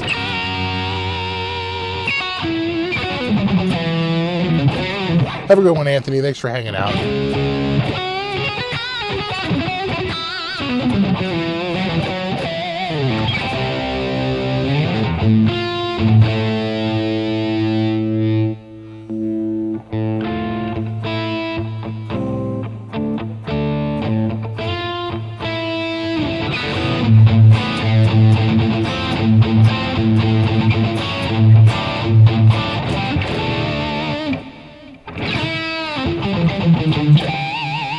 Well, that was just it, Wendell. For the big rigs, retreads made a lot of sense, but for other cars, my dad used to say, you're driving on the highway, then don't get a retread. You're going too fast. If you're just driving around town, you could probably put a retread on it and be fine. And they were half the money. My God, we used to carry Cooper, Michelin.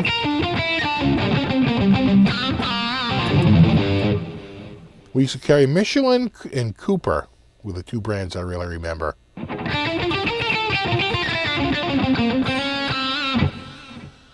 Just curious, have you play any tube amps or something like the Katana? Well, for the tube amps, I like the Rev and I like the G40. For solid state, I got I got two Katana 100s, a Katana Desk Mini, which I basically use as a bench. I love that old lamp though, and the Black Spirit 200. That's about it.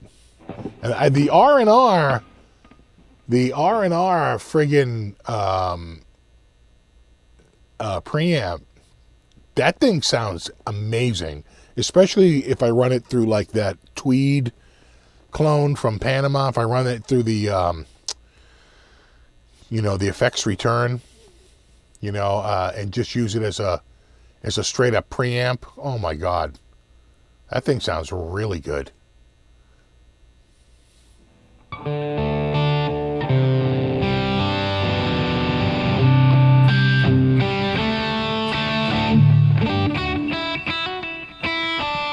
don't know if we sold Firestone. See, Firestone had a store, the Firestone store. And I don't think that they were selling to us individually. No, we might have had Goodyear. Goodyear was probably the other one. Right? Goodyear, Cooper, Michelin.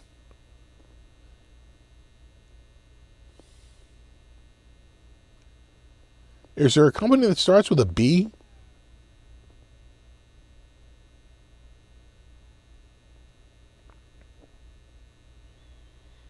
Can't think.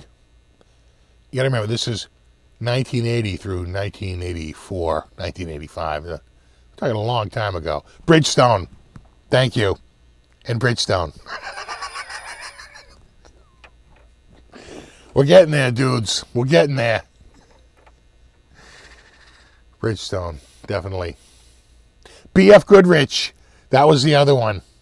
BF Goodrich. We sold a lot of BF Goodrich. BF Goodrich, absolutely. And Bridgestone, not Firestone. People come in, you have Firestone? My dad would be like, it's the wrong stone. You want Bridgestone, kid. We never sold Pirelli. Too expensive. We didn't have the market for it.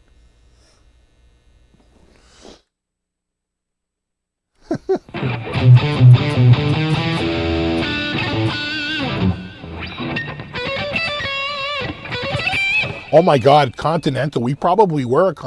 Oh my God, we might have been Continental. We might have had Continental tires. Yeah. Yeah, Continental.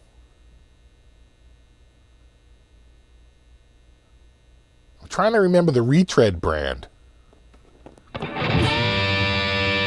No, Toyo's later. Toyo's later. BF Goodrich. BF Goodrich, definitely. Cooper, I remember. I remember Cooper, BF Goodrich, Bridgestone, Michelin. Michelin with a premium. You know, oh my God, I would sit there and be bored out of your tits sitting there like reading friggin' reliability rating sheets.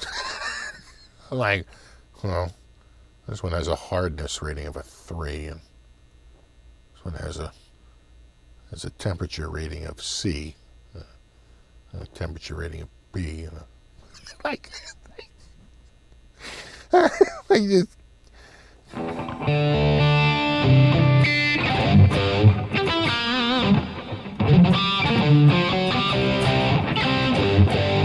Yeah, my dad owned a tire store.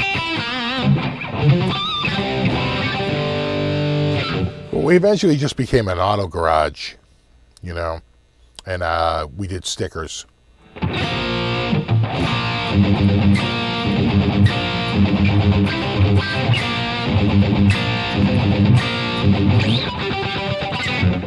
Steve, thoughts on Mesa Boogie amps? Well, they're a top quality amp. They're the original boutique amp, right? Mesa Boogie. You know, they're not cheap. They never were. They've always been a premium product, but you know, you're buying a friggin' Rolls Royce of amplifiers. You know, it's pretty much considered one of the best brands out there, I think. No, it wasn't Bandag. That sounds, no. Bridgestone Blizzax.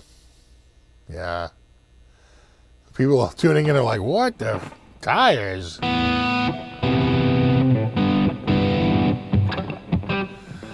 My God, my dad had this truck. We used to call it the SWAT truck. You know, he used to do it to go clean out. It was like one of those big utility trucks, you know.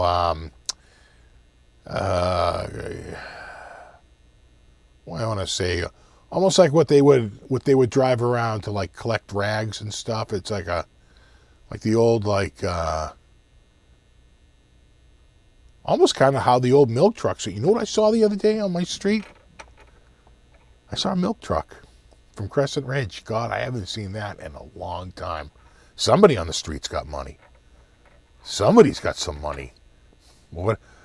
Having Crescent Ridge delivered. Oh, I mean, I knew you had money. I didn't know you had money. Oh, well, carry on. When we were kids, we used to get that. They used to deliver the milk. We used to have milk delivery. And you could get milk and bread and freshly squeezed orange juice and all kinds of stuff and we would get it from Crescent Ridge. There was a few. Hood would deliver. There was a milk truck. Yeah, I guess that's what it was. The SWAT truck was kind of like a milk truck. Kind of looked like a SWAT, or the old, you know what it looked like? The old UPS trucks from like the late 70s, right? And, man, that went away. Now, if you see your milk truck on your street, man, that's expensive.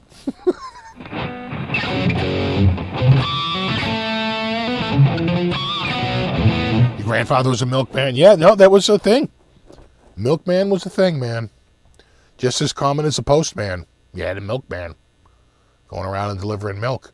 You gotta remember, a lot of people didn't have cars. You know? Cars were a luxury for many, many years for a lot of people. Still are for some people.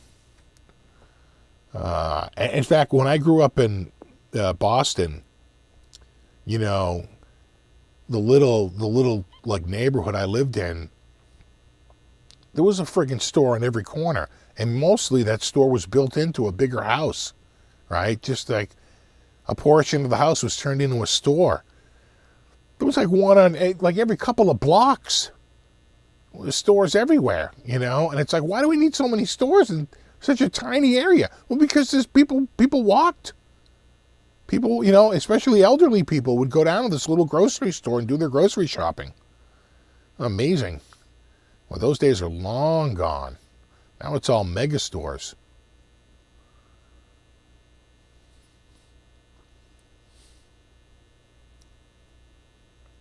You guys ever have a rag truck? We used to have a guy who used to drive around yelling, any old rags.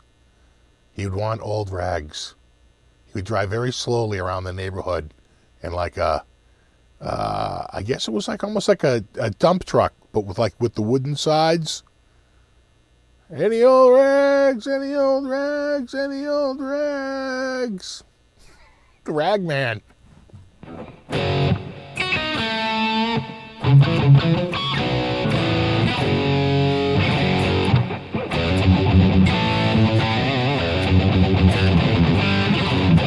Before the milk, they'd spring you the cow, exactly.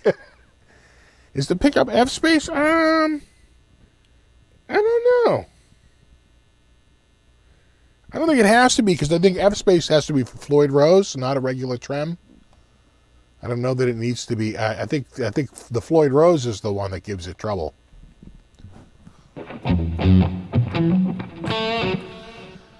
When I was a teenager, we used to hang down the schoolyard. And there used to be a so-called ice cream truck that would come by, but he was basically like a bodega on wheels. Oh my God, he sold everything. You know, get yourself a pack of cigarettes, pack of papers. Like, that dude, hey, he had, you name it, he friggin' had it on that friggin' truck. Oh my God, it was the best. He would roll up, we'd be like, yes! Go up, pack of cigarettes. Oh my God. There's no way that was legal.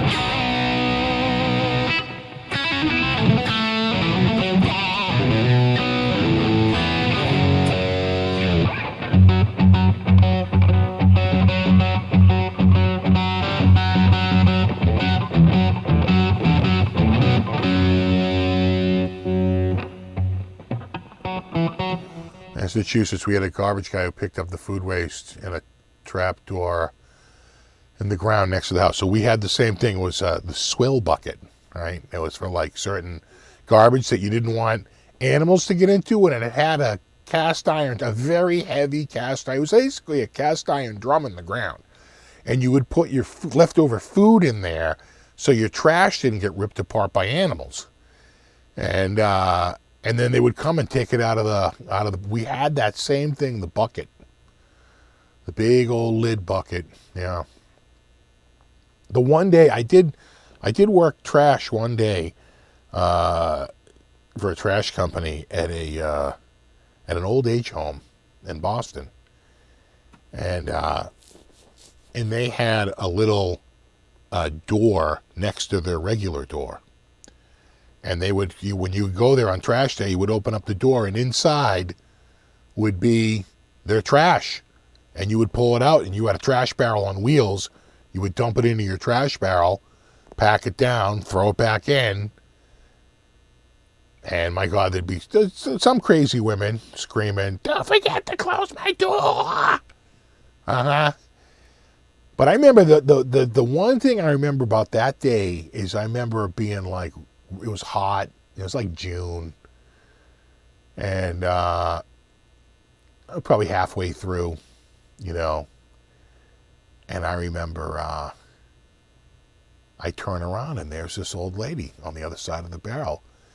She goes, "You look like you could use an icy Coke." And she held up this icy cold Coke in a glass bottle and popped the top. And I was like, oh my God. I would like that. She goes, "Here you go, son." I was like, this is really, wow. That was really, really nice. I'll never forget that. She was like, I'll bet you would like an icy cold Coke. And I was like, oh, yeah. And it was icy cold. I was like, oh, my God, this is awesome. Oh, man. We had a guy who sold race ice on the racetrack. I had a buddy of mine. He worked in an ice house. He worked at, it's in Rosendale, right? Where's the... I wonder if it'd be curious to see, is it still there? So I guess that would have been Washington Street. All right, now I gotta get down past the square. Yeah. It's kind of right down, right before Forest Hills. On the right hand side. Cat Hospital. Lumber Improvement. A Tostado. Market. Domino's. Probably where the friggin' Domino's was. Alright, so now you're down by... That's all right. Yeah, maybe it is in there. That's Fondale already. We're already back to Fondale.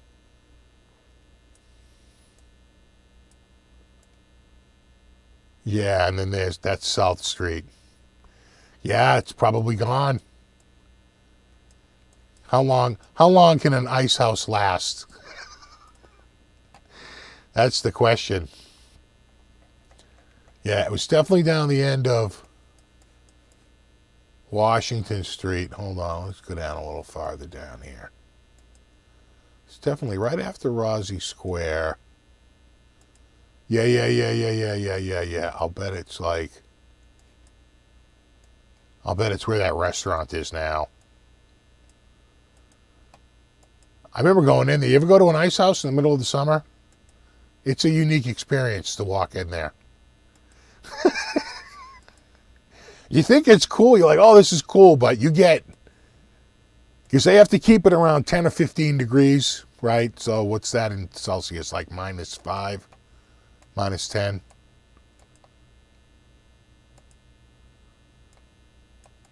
Yeah. I swear to God, it's that Tostado. I swear to God, that was the ice house. Yeah, it's all gone. My God. This whole area. Oh yeah, and then you're at Forest Hills. Huh. Well.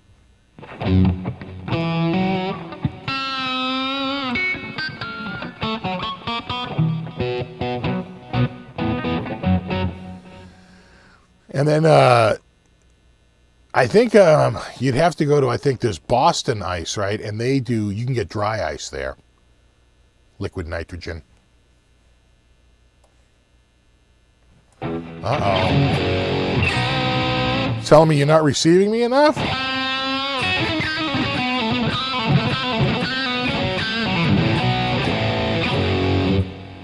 Huh. Telling me I might be buffering a little bit?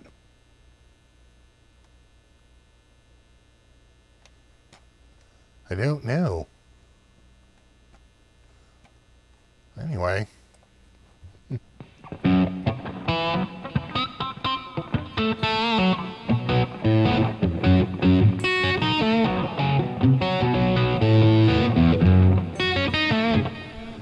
Did I buffer for a little bit?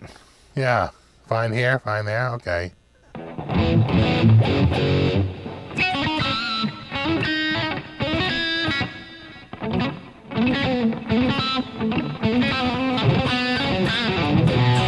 Looks like someone found the clam emoji. There's a buddy emoji in there too.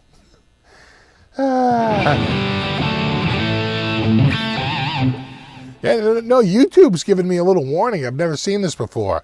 YouTube is not receiving enough video to maintain smooth streaming. Like, how's that even possible? I have a gigabyte symmetrical. I have a gigabit.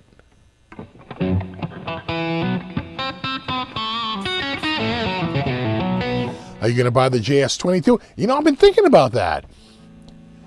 It would be good for a shootout video too, right? Kramer versus the Jackson. Do a little shootout video. Clash of the 199ers, I need to buy more minutes on my AOL account.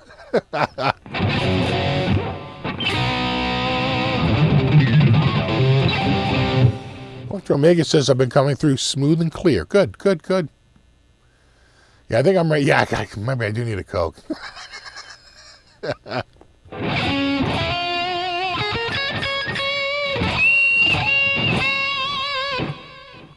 Ray says I need a Jackson. I don't own a Jackson. But I do have 4 Kramers. 5, 4. The Baretta Special, the Pacer Classic, the Pacer Imperial from 1983, the SM1, and I guess the Farrington counts, right? The acoustic? That counts. It says Kramer on it. I think that's all of them. I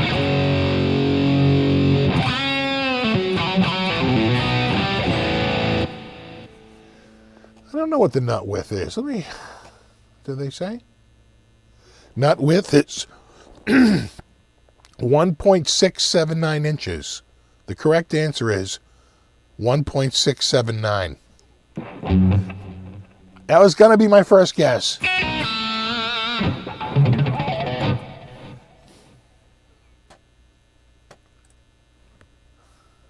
It's a good-looking guitar for $199. I'm just saying. It's a shockingly nice-looking guitar. And I think, as I've been trying to show here tonight,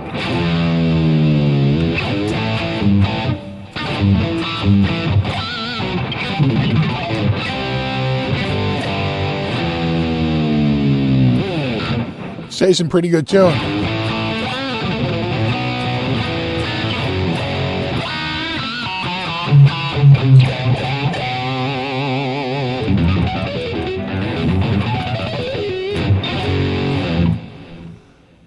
.42 millimeters.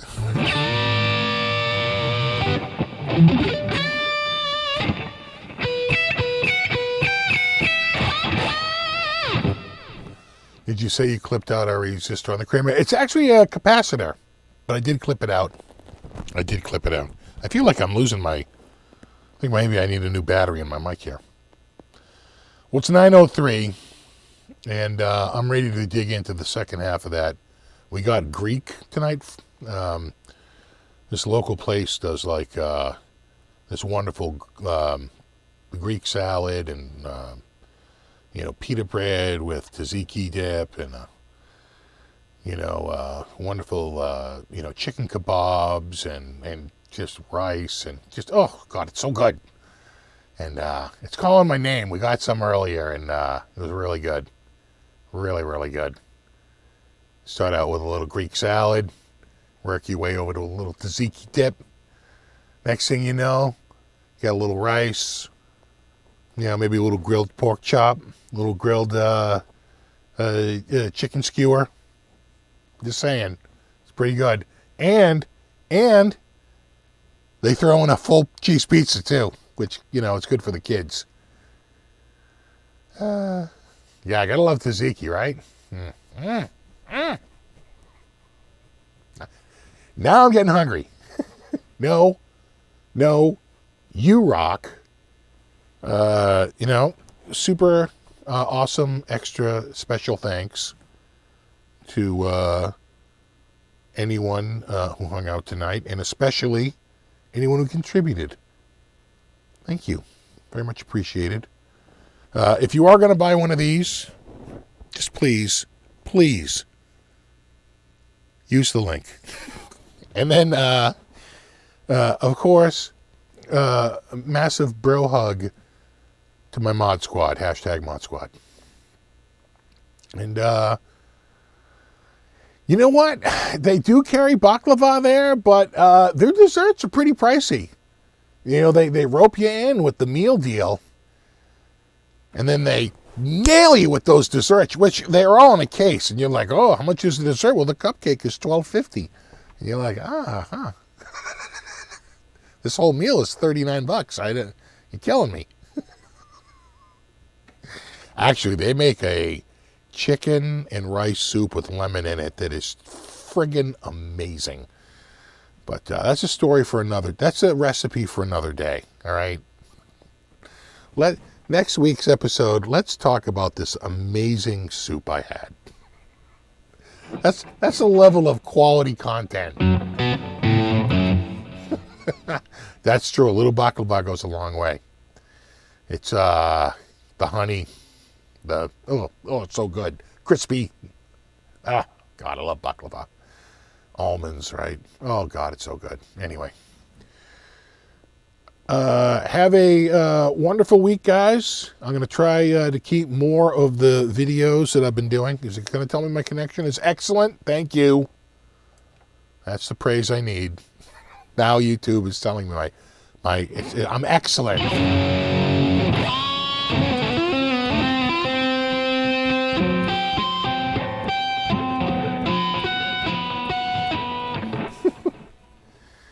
And just in time to end the show. All right. No, you rock. All right, dudes. I will see you in a week. Oh, you know what? Like I said, my pick dude said he's sending me some more picks. Or he's sending me a surprise. I don't know what's in there. I tell you, if it's not at least one pick, I'm probably going to be ordering more because I am infatuated with these jumbo picks. All right, dudes. I can hear them walking down there, not waiting for me. God, no respect. No, you rock. We will talk in a week. Until then, rock on. How's that? All right, dudes. Later.